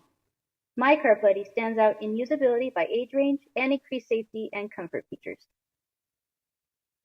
The product overview for My Cart Buddy is that it demonstrates usefulness, adaptability, and originality. This simple yet innovative design is first of its kind to enter the market. It has been tested numerous times in actual shopping carts with children ranging from 3 months to about 3 years old. I used this prototype for all 4 of my children and was repeatedly approached by other parents who were impressed by the design and made inquiries on where they could purchase one for their child. Target customers are not just limited to parents, guardians, and caregivers, but anyone seeking a unique gift for someone in need of the features offered by this design. It is reasonably priced for most household incomes.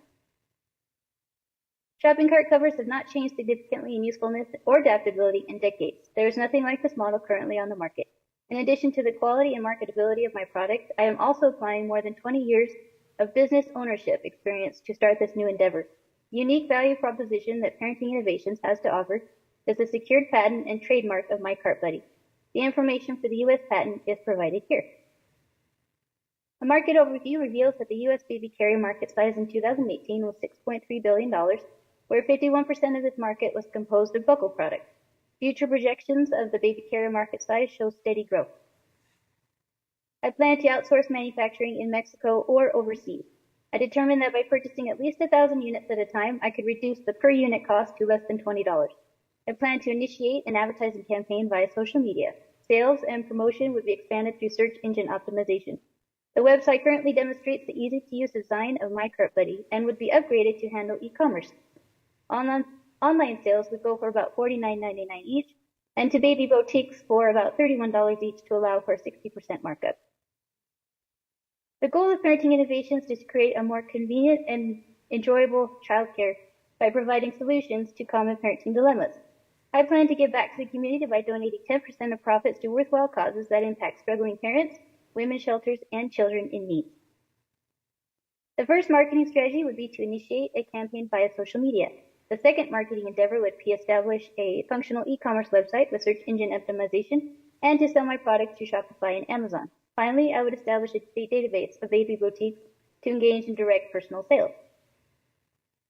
As president of Parenting Innovations, I would expand the team to include my husband, who is a seasoned businessman, to be my mentor and business partner, VP of Marketing and Sales, and he would continue to develop and maintain the website. I would also establish the sales force and order processing staff. Lastly, as the business expands, I would add a bookkeeper and tax preparer to the team. My plan is to sell at least 1,000 units in year one, which would incur an expense of nearly $64,000, generate a revenue of $50,000, which would result in a loss of about $14,000. As my cart buddy becomes exposed to the market, we could expect an increase in sales to support the projection of year two, which includes selling at least 3,000 units, incurring an expense of about $98,000, generate a revenue of nearly $150,000, which would result into projected earnings of about $52,000. I plan to personally fund this enterprise with at least $25,000 in cash, in addition to securing a business line of credit for a minimum of $50,000. The investment ask is about $81,000. 10 to 20% of the funds would be used to establish an e-commerce website and a marketing campaign through social media, and at least 80% of the funds would be applied towards purchasing competitively priced units and storing inventory, and also pay for sales force costs and overhead expenditures. We're aiming for year one sales of 1,000 units, year two of about 3,000 units. Metric 2 is retail oriented. I would establish a functional e-commerce website for processing orders. Metric 3 is wholesale focused, establishing a strong sales force and long-term relationship with boutiques for repeat sales. Thank you for your time, and I look forward to working with you in the future.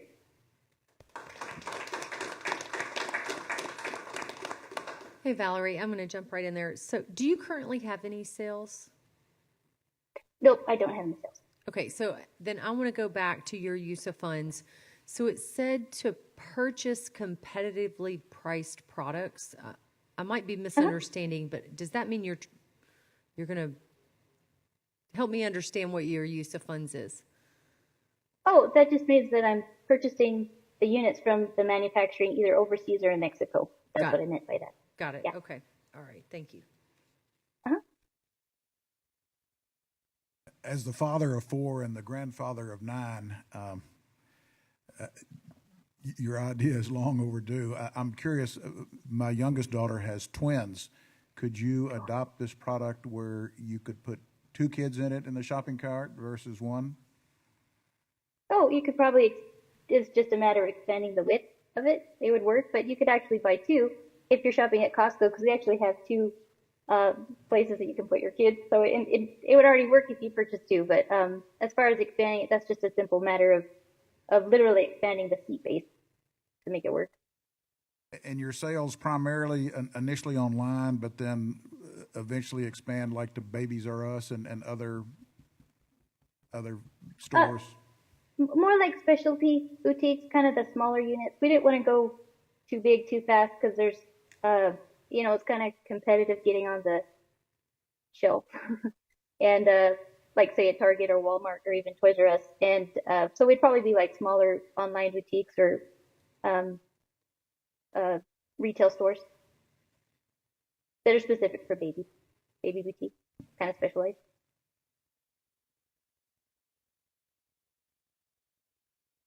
I'm just loving this product, and I don't have as many grandkids as Mike.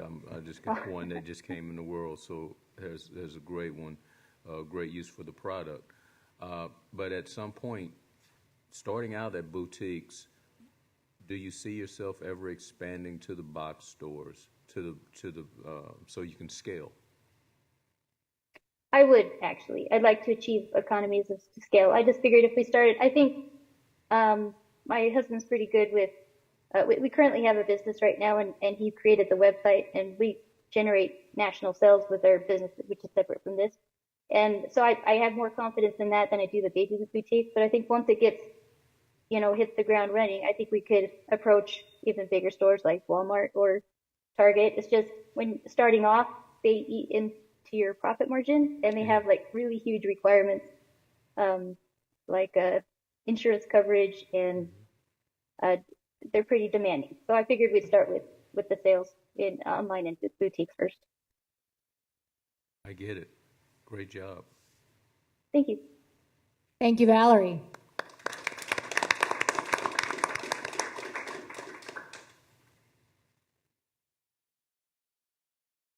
Our fourth presenter is Tara Lother. Hi, this is Tara. Can everyone hear me? Yes. Yes. Wonderful. My name is Tara Lother. I'm a pediatric medical assistant. I'm tuning in from the urgent care right now. I have a background as my bachelor's in health sciences. I've been published in Pathways to Cardiology, and I've been researching the healthcare industry and risk factors for the past 5 years. So a little under 50% of Americans use prescription medicine in the past 30 days. We're not sharing your screen yet. Oh, let's see. Can you That was see it on our now? side. Yep. Nope, you're good. Good. Perfect. Thank you. Hello again. So a little under 50% of Americans have used prescription medications in the past 30 days, according to the CDC. But the question is, how are we tracking these prescription medications? How do we know how they expire? And the answer is we aren't. We're manually tracking prescription medications, and there is no existing electronic system for keeping track of perishable medications in pharmacies, in urgent cares, or in hospitals. And there is a need to track the expiration date of perishable products, as we all know. Providers are manually sorting through expired medications, which is dangerous to patients, it is harmful to health outcomes, and it opens room for errors. Additionally, it's very labor intensive to have people manually sorting through medication. My solution is Tag It. If you're familiar with an Apple tag or other tracking tags, this is a tag of a smaller scale, and it doesn't use all of the fancy Apple tag gimmicks, but radio frequency identification technology are tags that can be adhered to the medication packaging and can be simply processed using technology that is already available in healthcare facilities. The RFID tag transmits data to an antenna that then gives it to the computer database. Tagit hopes to reduce human errors, manage inventory, avoid medical waste, and protect patient safety, because patient safety is at the heart of healthcare. Tagit has an easy setup. Tagit customer service will install RFID sensors in stockrooms, so it's 2 little sensors that would go outside the doorway, and from there, any Tagit merchandise entering or leaving the room will be automatically tagged in the inventory system. Tagit software will be installed on the printer and computer of the healthcare facility, and the Tagit tags will be shipped directly to the healthcare facility for easy use. These tags can be loaded into printers that are already being used by healthcare facilities for barcode management. Tagit is easy to use. It is able to input information, just one input for a whole lot of medications. When I say lot, I mean literally a lot number. So one input can account for 50 medications as opposed to handwriting and manually accounting for these medications. Tagit aims to track inventory when medications entering and leaving the stockroom, to indicate when medication is expiring, and to provide data for inventory and efficiency analysis. This allows the sale of data and the use of data by organizations that use Tagit to see how much medication is expiring, are they overstocking, and what medication is in use this flu season or this sick season. Our target customers are to sell directly to healthcare administrators, pharmacies, hospitals, urgent cares, and other healthcare facility settings. We plan to speak with these facilities through healthcare conferences, collaborating with consultants to healthcare facilities, and collaborating with electronic health record companies like Epic. Epic takes up a quarter of all hospitals in the United States, and this electronic health record system is the system that is used by their computers to input patient information. If we're able to collaborate with Epic, we can easily be in a quarter of the hospitals in the United States. 7,000 to 9,000 people die annually as a result of a medication error. In addition to this, $40 billion are spent accounting for patients and caring for patients who have experienced medication errors. So this is a financial burden, this is a psychological trauma that patients experience, and it's something that can be easily avoided with tagging it. Drugs are expensive, as we all know, and this runs through a few of the most expensive drugs that are typically stocked in urgent care and healthcare facility settings, most notably the EpiPen, which runs from about $735 retail and about $100 generic. So if this is expiring and it's being overstocked, we're losing potentially thousands of dollars in a single lot. The prescription drug market size is about $1 trillion. Incredible. The healthcare IT market size is about $304 billion. Target aims for about less than 1/10 of a thousandth of the market, which is about $1 million. Healthcare has huge capacity for expansion. So the only known competitor for Target is Diprivan, and Diprivan is not stocked in urgent cares in primary care facilities. It's only used as an anesthetic.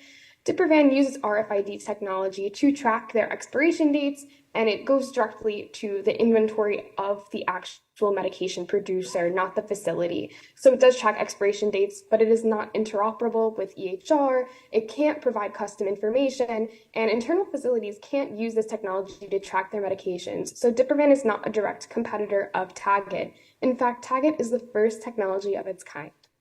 We have talked with a third-party producer, JYL World, which will produce tags for 10 cents a tag, producing an 80% profit margin. And we also have 3 other sources of revenue through selling customer service, selling software per month, and the hardware installment that is initially required. The C-suite includes me as our Chief Executive Officer, and the following positions would need to be slated for a successful Target team. We are seeking $75,000 of investor capital to spend on product development, professional services, marketing, and this is outlaid before you. The great majority of our spending will be product development. The additional capital will be supplied through bank loans, and Target has the ability to have an immense community impact. It is important that life-saving medication is in stock. We should not be administering expired medication. This is a huge risk to patients, and it all comes down to a simple solution. Our 2-year projections are shown here, and year 1 earnings have the capacity for $149,000 before tax and interest, and year 2 earnings have the capacity for about $500,000 at $494,000. This is an immense profit margin, and it shows that Target has the capacity to expand and the capacity to succeed.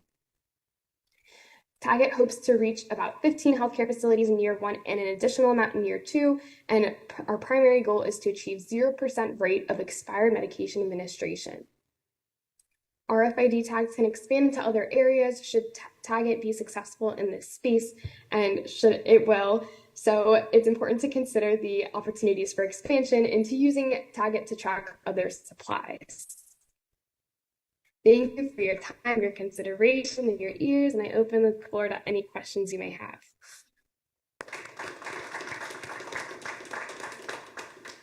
So Tara, I understand, I think I understand the product. I have 2 questions. So the first one is, who is your customer? Like, who are you actually selling this product and service to? So let's address that one first. Yes, so our Target's customer base is healthcare facilities, so we would be selling directly to the facility to utilize in their workflow. We would sell in 1 unit of 10,000 tags, so the facility would purchase 1 unit for $5,000. Okay, and then you addressed something else. So I think initially maybe the concept of this was to help overcome and or manage medication that are expiring. But then you also mentioned something to the effect of that this can help to overcome medication errors. Can you expand on that and maybe Yes. how would that work? Of course. So medication errors happen because of problems with reading manual writing about, what is the prescription date. It can be hard to read a doctor's handwriting, and it can also be hard to account for how much medication is in stock when it's being accounted for manually. I've spoken with pharmacy technicians, and I have experienced volunteering in the pharmacy myself, and a lot of times expired medications are put stickers on it from volunteers, and then they're pulled off the shelves. However, this doesn't make it clear how much life-saving medication is in stock. And when I say that, I mean things like EpiPens or insulin. So when we don't know how many EpiPens are in stock, we might have the risk of giving an expired one because there are none, or not giving one at all. Got it. Okay. So you identified Epic, and that's 25% of the marketplace. So what are your plans as Epic upgrades its software and you being compatible with the software that they're running? Yes, thank you for your question. A significant amount of our investment is in product development because this is new technology, and while RFID tags are an existing technology, it would require development to continue to meet that expanding interoperability with Epic. So really investing our resources into product development. I'm curious. I don't take meds, thank goodness, and it's not because of my healthy lifestyle, because I'm a firm believer in fried chicken. But what is the lifespan? It's got to be all over the place for different meds. I mean, are we talking less than a year, more than a year? I mean, how do you make the pitch? To me, the thing that made the most sense is that you don't want to be over ordering an expensive med that you don't need because you have it in stock. But what's the pitch besides, okay, you're not going to run out of something, or you're not going to be giving outdated meds to your patients? Of course. So the average shelf life, I would say, of an urgent care medication is about 5 years. However, depending on the patient load and the amount of patients requiring that medication, it can definitely run out quicker. In a hospital setting, where there's larger pharmacies and a larger stock of medication, the shelf life is, again, an average of 5 years of the typical in-house pharmacy medications. So being able to track the expiration date of those medications allows the company to understand how much more medication is needed and how much is expiring, because you might have a good stock of medications but be unaware that your whole stock is expiring. And RFID tags do have the lifespan to accommodate for that long lifespan of medication.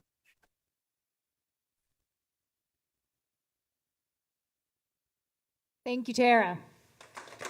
Thank you. Our final presenter is Jonathan Johnson.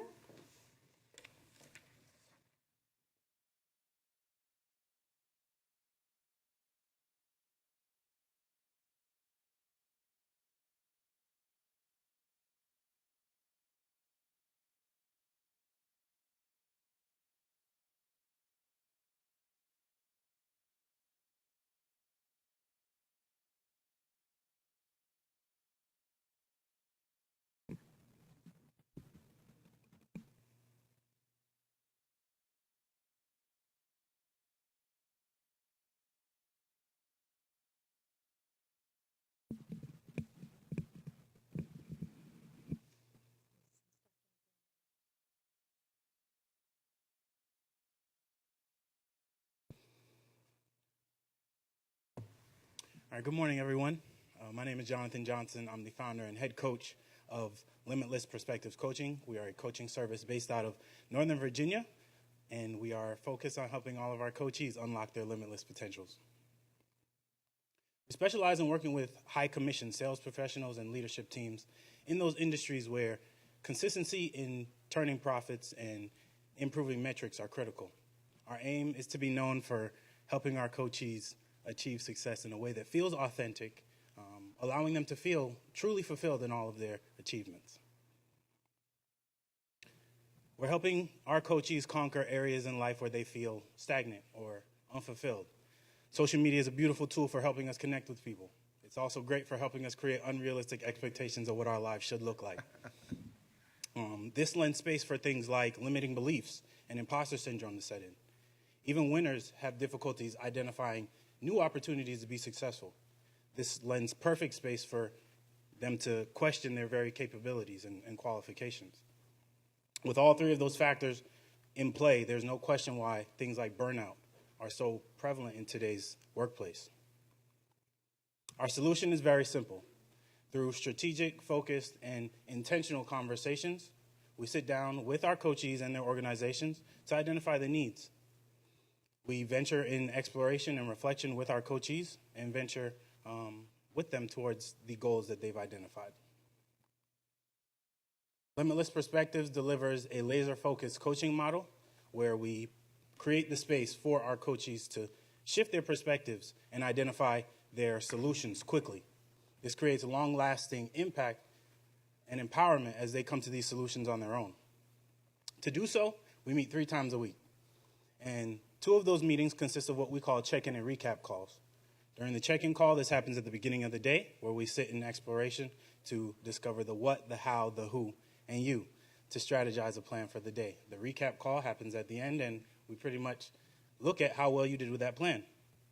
Our 3rd meeting during the week is a more traditional coaching session where we really just sit in reflection and discovery. We market our services to the agencies and industries that hire professionals like realtors, sales representatives, canvassers, financial service providers, and we also work with their supervisors and team leads that act as key decision makers for those individuals. Why is this important? Because burnout is very real. The World Health Organization calls burnout unsuccessfully managed workplace stress. This leads many people to leave their jobs. Organizations can't afford to lose their talent. We found that many of these things can be mitigated by having simple conversations, open dialogue, identifying where the imbalances are, setting boundaries. And that's why you give us a call. The coaching space is said to be a $1.5 billion industry in the U.S. We, having established a coaching arrangement with a local Chick-fil-A, are shifting our focus to 60 of the stores within a 30-mile radius of our home office, with expectations to capture about 15% of these stores by Q4 of 2025. Our business model is very straightforward. Again, we sit down with the key decision makers and identify where their expectations are and where the incongruencies are in what their teams are able to accomplish. We then spend time building rapport with our new coachees to establish trust, and that allows us to really get to the root of where their performance is in relation to the expectation that their supervisors are holding them to. After that, we document the process and celebrate their improvements towards the goals that we identify. I am a coach that is certified through the International Coaching Federation, but unfortunately, coaching is an unregulated space, so anybody can say that they are a life coach, a business coach, a mindset coach. And I'm sure that a lot of what I've introduced today sounds like it could be in the realm of consulting, advising, mentorship, maybe even therapy, right? But in the coaching space, we are held to a list of standards and ethics that force us to treat the coachee as the only expert in the room. We are centered on the you of an organization. We love to sit in exploration and discovery to help you identify where you want to be in life, how you want to show up in the marketplace, and how you want the workplace to show up for you. By connecting with everyone and identifying what they want out of life and how they want life to look, it creates a clearer vision of what life can look like in a fulfilling and empowering way. Our financial projections are based on an ability to secure approximately 44 coaching relationships in year one. We're placing a heavy emphasis on marketing and branding to get our name out there. We would like to spend a lot of time at these high volume professional development conferences to really get our services in front of the people that are looking to grow their businesses. Our milestones include getting a consistent flow of coaching opportunities. Milestone 2 would be to then bolster our coaching staff to be able to handle the influx of coaching opportunities that we're expecting to get from having marketed at these events. And lastly, we'd love to partner with a national brand to create a multi-year contract where, we're just providing coaching services to their staff. The ask here is $25,000 in investor funds, and this will really spearhead our marketing campaign so that we can get in front of the people that are looking to grow their brand, grow their businesses, and really make some lasting impacts and improvements. With that, I'm Jonathan Johnson. This has been Limitless Perspectives. Thank you for your time.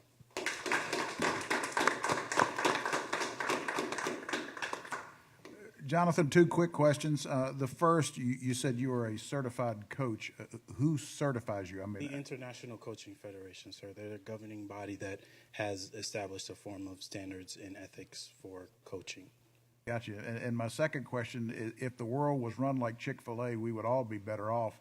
How did you get your foot in the door to people who are already doing an incredible job? Yeah.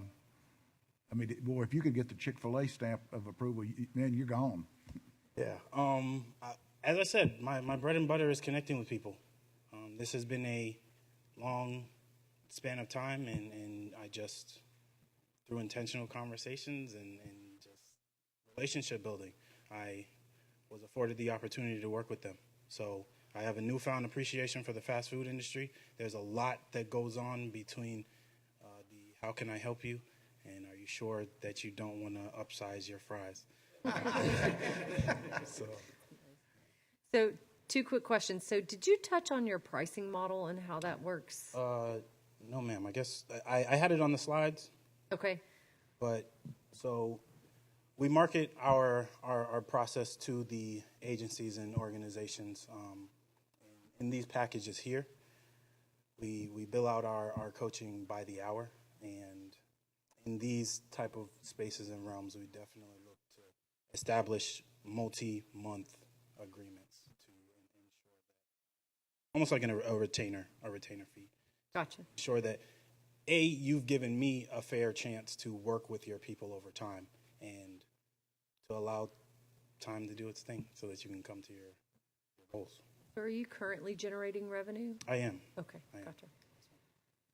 So, Jonathan, at what point do you see your business narrowing down? Because Chick-fil-A, obviously fast food, is totally different from financial services. And if you're going to make an impact, at what point are you going to decide which one? Right. And there, Terry, lies a big question for us, right? We do feel like coaching is everybody can benefit from coaching. Mm-hmm. We market those high commission sales reps and leadership teams because there's a dollar amount attached to your performance. And that lane is easy to work with because these people are typically motivated by money. You want to improve your profits. So when we get to narrowing and saying these are the only people we work with, I'm not really sure that that's a lane that we want to sit in, because I do feel coaching saved my life, and I feel like my services and expertise are applicable to everybody. As far as sitting in a lane, I do believe that if this Chick-fil-A lane ends up being where we sit, then beautiful. But if anybody wants to come and do some work with us, we're not going to turn them away.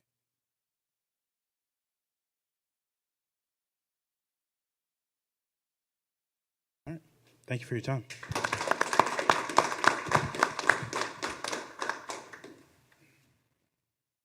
Thank you, Jonathan.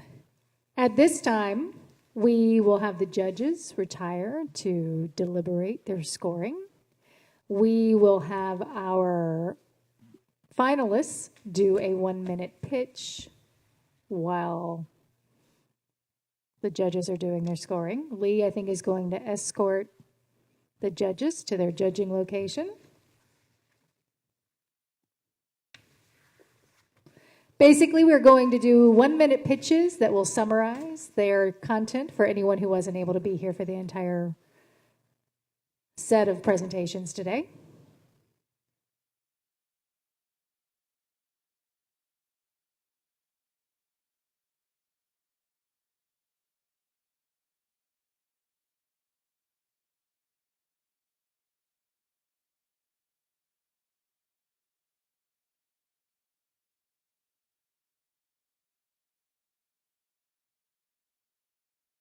So our first presenter will be Dakota Ferry.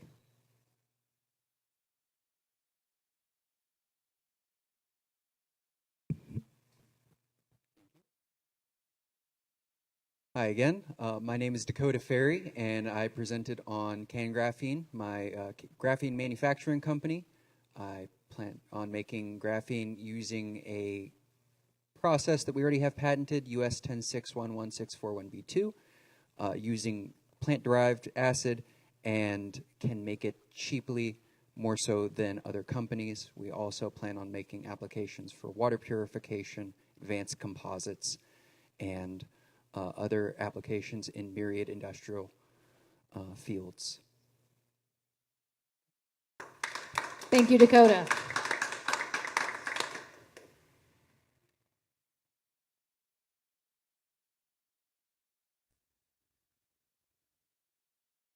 Our next presenter will be Cardell Hardman. Yes, Harmon, team right now loans. Well, our motto is your money, so you should get.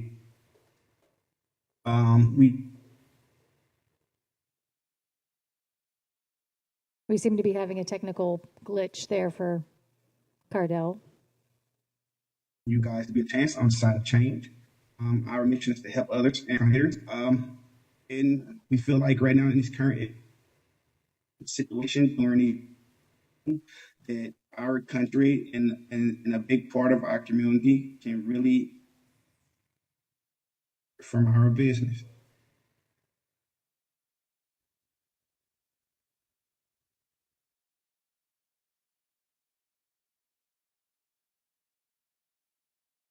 Cardell, we seem to be having a little bit of an issue with your internet connection there. You were breaking up a bit. Do you want to start over? See if that looks like it's a bit stronger now.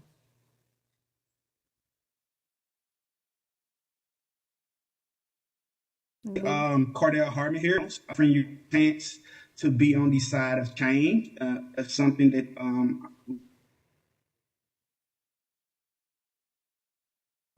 you might want to try turning off your video. We might need to do, Cardell, we might want to turn off your video and see if audio only works.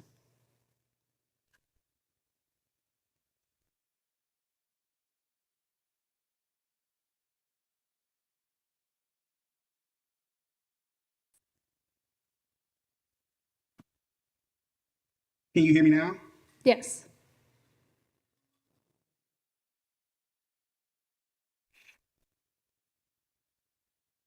Okay, I'm gonna try now to see if everything's better. We're offering you guys a chance to be on the side of change.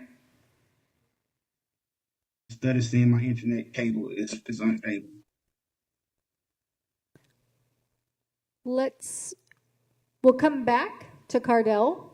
We'll give him a bit. Do you think you're good?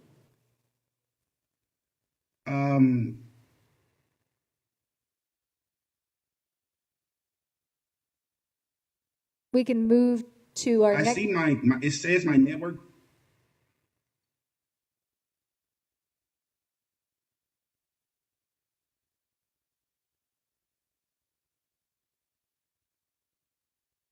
We can also move to Royal and do Royal's 1-minute pitch and then come back and see if it's improved. The other option might be to, since you've done your full presentation and this is without the slide deck, for you to log in with your phone.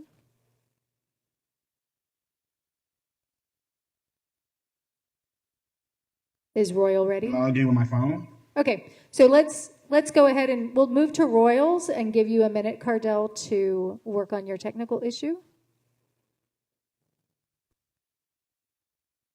Royal, are you ready? Yes. Great. Okay, hello again. My name is Royal Toussaint. I am the founder and presenter for Playground Entertainment. And at Playground, we are offering 360-degree management for artists and dynamic music experiences for music enthusiasts. And we believe that we have a unique culture and system that will prioritize artists and music, which makes us unlike traditional K-pop companies, as we value and respect artists as creative partners with transparency, artistic support, and autonomy. Thank you. Thank you, Royal.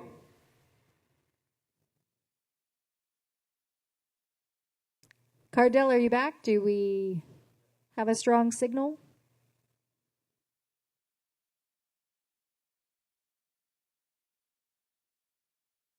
We'll hold off on Cardell for another minute, so we'll move to our first graduate presenter again, Wesley Cowley. Wesley, you're muted. Thank you. I knew that would happen at some point. I'm Wesley Cowley, founder of the Sprinkler Feed System. We aim to redefine lawn care by blending smart irrigation and fertilization, also known as fertigation. Imagine not battling with pet stains, insects, weeds, or having to manually do it yourself. Sprinkler Feed is where fertilizer and nutrients integrate directly into your sprinklers, from plug-and-play attachments to advanced systems that use an app. With over 140 million acres of residential lawns and a huge commercial segment, the market is huge.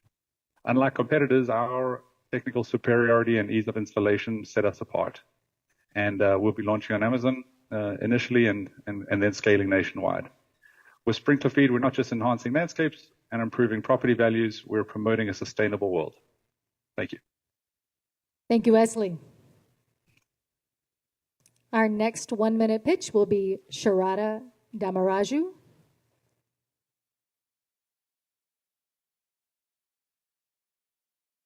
Hi, I'm Dr. Sharada Damaraju. My company is Dignity. I want to promote independence in long-term care settings for residents. And I'm developing a revolutionary product, a textured glow-in-the-dark call bell sleeve to be placed over call bells to reduce falls, to reduce emotional distress, to help residents of long-term care settings receive medications and not feel scared or helpless or hopeless. And basically, I want to change the long-term care settings with my new product. Thank you. Thank you, Sharada. Okay. Our next 1-minute pitch will be by Valerie Lopez. Hi, my name is Valerie Lopez. Thank you for inviting me to be here. I am the founder of Parenting Innovations and the inventor of My Cart Buddy. When I was a young mom of 3 boys, I had a difficult time taking my kids grocery shopping, especially when they were very little, because they were so uncomfortable and lacked the torso and neck strength to sit up in a shopping cart. So I set to work designing a prototype that I personally used each time I took my kids shopping. The wide belt provides comfortable torso support, the plastic insert prevents the child from overextending, the cushion protects the child from the hard metal basket seat, and the straps secure the cushion to the shopping cart, adding security. I've sourced all the materials, I've had a working prototype constructed, obtained some quotes for outsourced manufacturing, developed a website, and secured a utility patent and trademark. I'm ready to take my business idea to the next level. If you're interested in this exciting business opportunity, I would be happy to contact you with more information regarding the invention and my business plan. Thank you for your time. Thank you, Valerie. Our 4th graduate 1-minute pitch will be Tara Lother. Hi, I'm Tara Lother, the founder of Tagit. I am a pediatric medical assistant with a bachelor's in health sciences and extensive experience in healthcare. I am on a mission to revolutionize medication management in healthcare facilities with radio identification, frequency technology. I have experience volunteering in Northwest Pharmacy, which is where I realized that there is no existing system for tracking multiple medications electronically. Currently, our healthcare facilities struggle with manual medication tracking, which leads to errors, wastes, and increased costs. Each year, 7,000 to 9,000 people die as a result of a medication error in the United States. Tagit uses RFID tags to automate the process of tracking. These tags are applied to medication packaging, updating the inventory in real time and flagging expired medications. It's efficient, accurate, and it reduces waste. These tags cost as little as 10 cents to produce, which makes it worthwhile for tracking which costs $735 retail. We've received positive feedback from healthcare administrators, pharmacy technicians, and other professionals, and we are excited to provide a solution to protecting patients. Thank you. Thank you, Tara. We will go back to Cardell.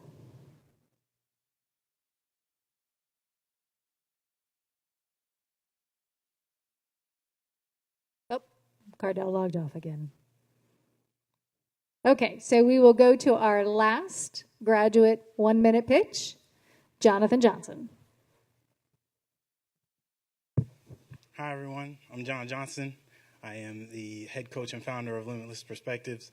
We offer coaching services to help our coachees shift their perspectives and really gain control over the lives they want to live. One of my favorite things to do is a exercise that, if you're willing to participate, it involves closing your eyes. So I'd ask you to close your eyes now. I want you to envision your favorite meal. If you've got that image in your head, I need you to sit with it. You're on your way home, and your favorite person has told you, I have this meal waiting for you. You've gotten out of your car, you're walking up to the threshold of your door, you reach out, you turn the handle, you open the door, and the smell of your favorite meal has now permeated your brain. All right? You see your person, they're coming with your favorite meal, but in their other hand is a lemon.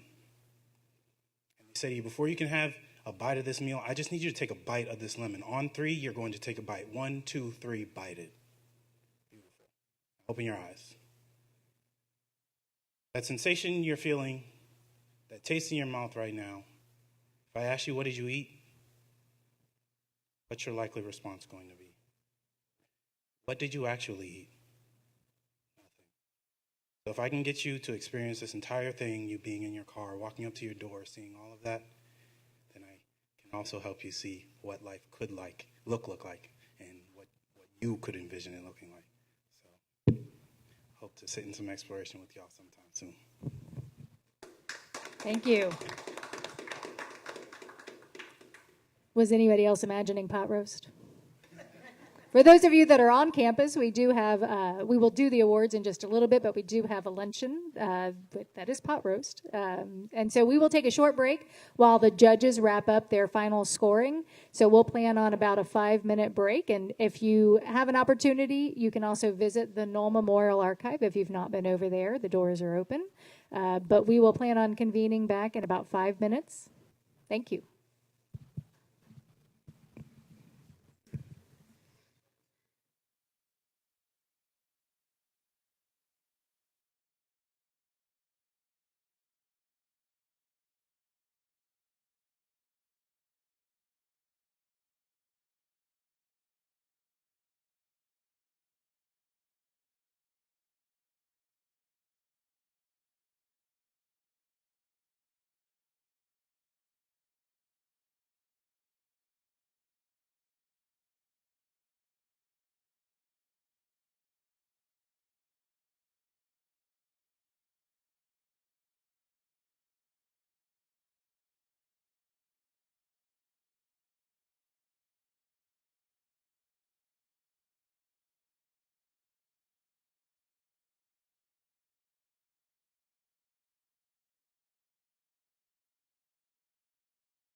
Welcome back, everyone.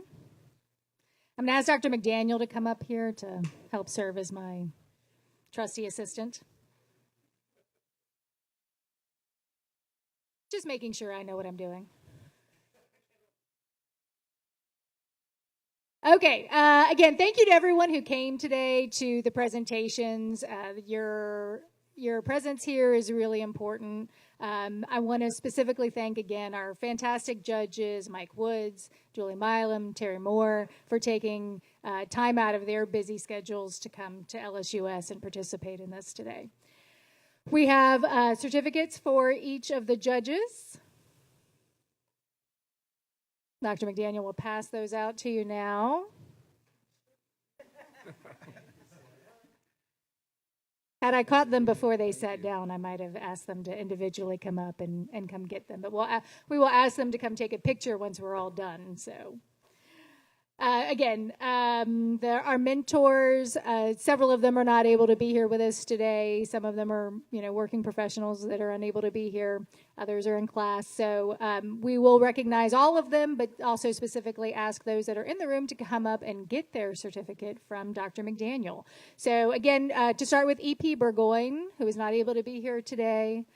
Mr. Chris Cannon, is he still here? There he is. Thank you. Dr. Maddie Darbin, Dr. Adele Durat,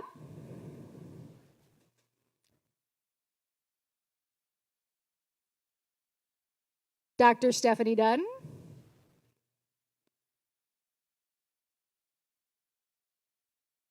Dr. Gail Gao, who I think had to leave to go to class, Dr. Min Sun Kim,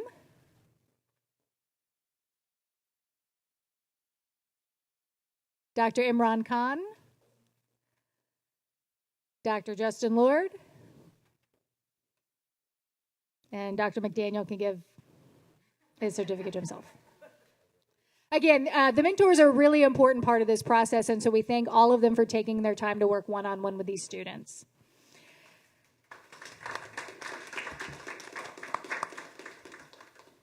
Our finalists receive a $500 certificate from LSUS Continuing Education. So thank you to LSUS and our Division of Continuing Education.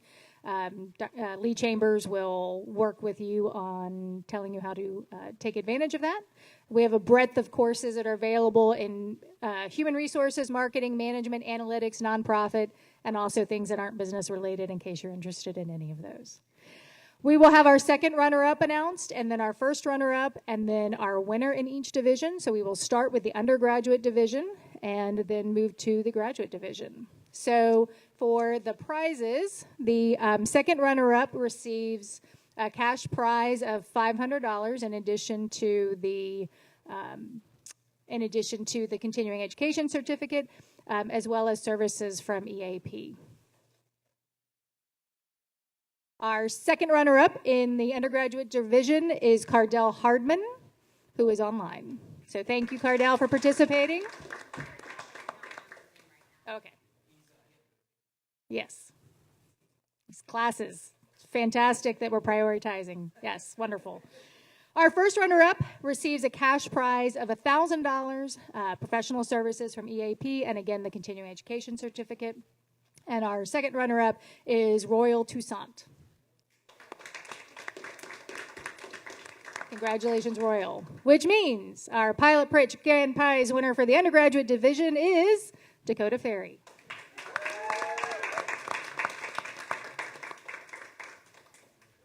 And we will ask you to stick around to take pictures with the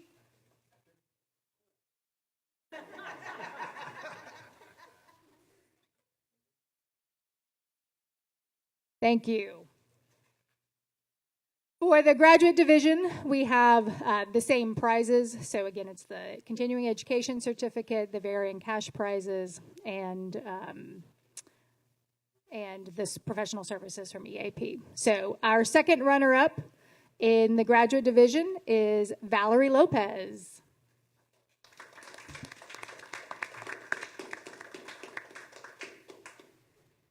Our first runner-up in the graduate division is Sharada Demaraju.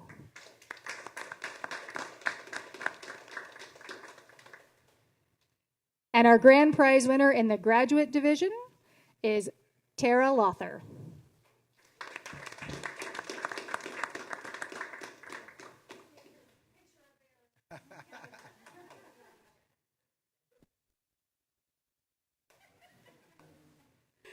Thank you, everyone, for coming. If you can, please stick around for photos if you were a mentor or a participant, and our judges, if we can get those pictures real quick. Everyone else, if you want to go ahead and head to the buffet line. Oh, sorry. We also have the trophy. Yes, I guess it's a trophy. The glass trophy. Dakota, if you want to come take a picture with Dr. McDaniel, who's trying to run away before he has his picture taken.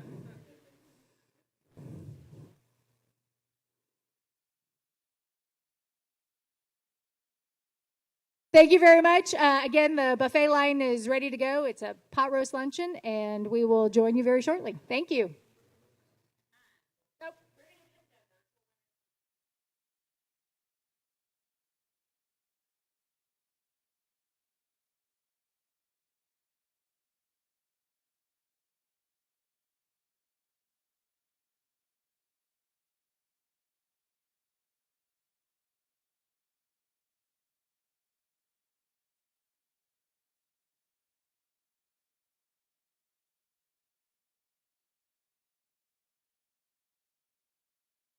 I was going to say lunch, people, lunch.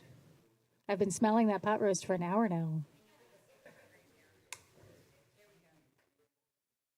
So are we doing pictures?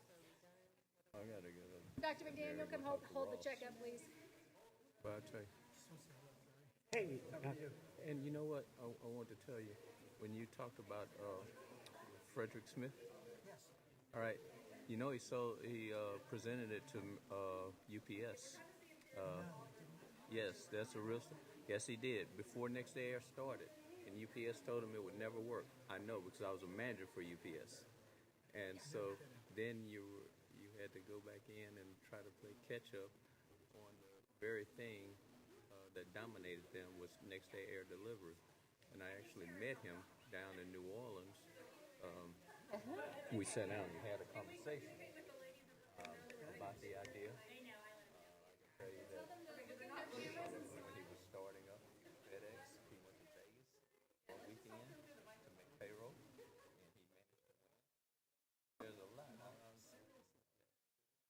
lot of good friends that are management. Hi, ladies. We're taking the photo now. If you could look up and smile at your camera, please. Thank you.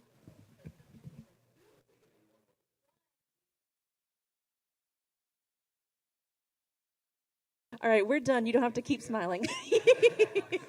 We appreciate it, though. Congratulations.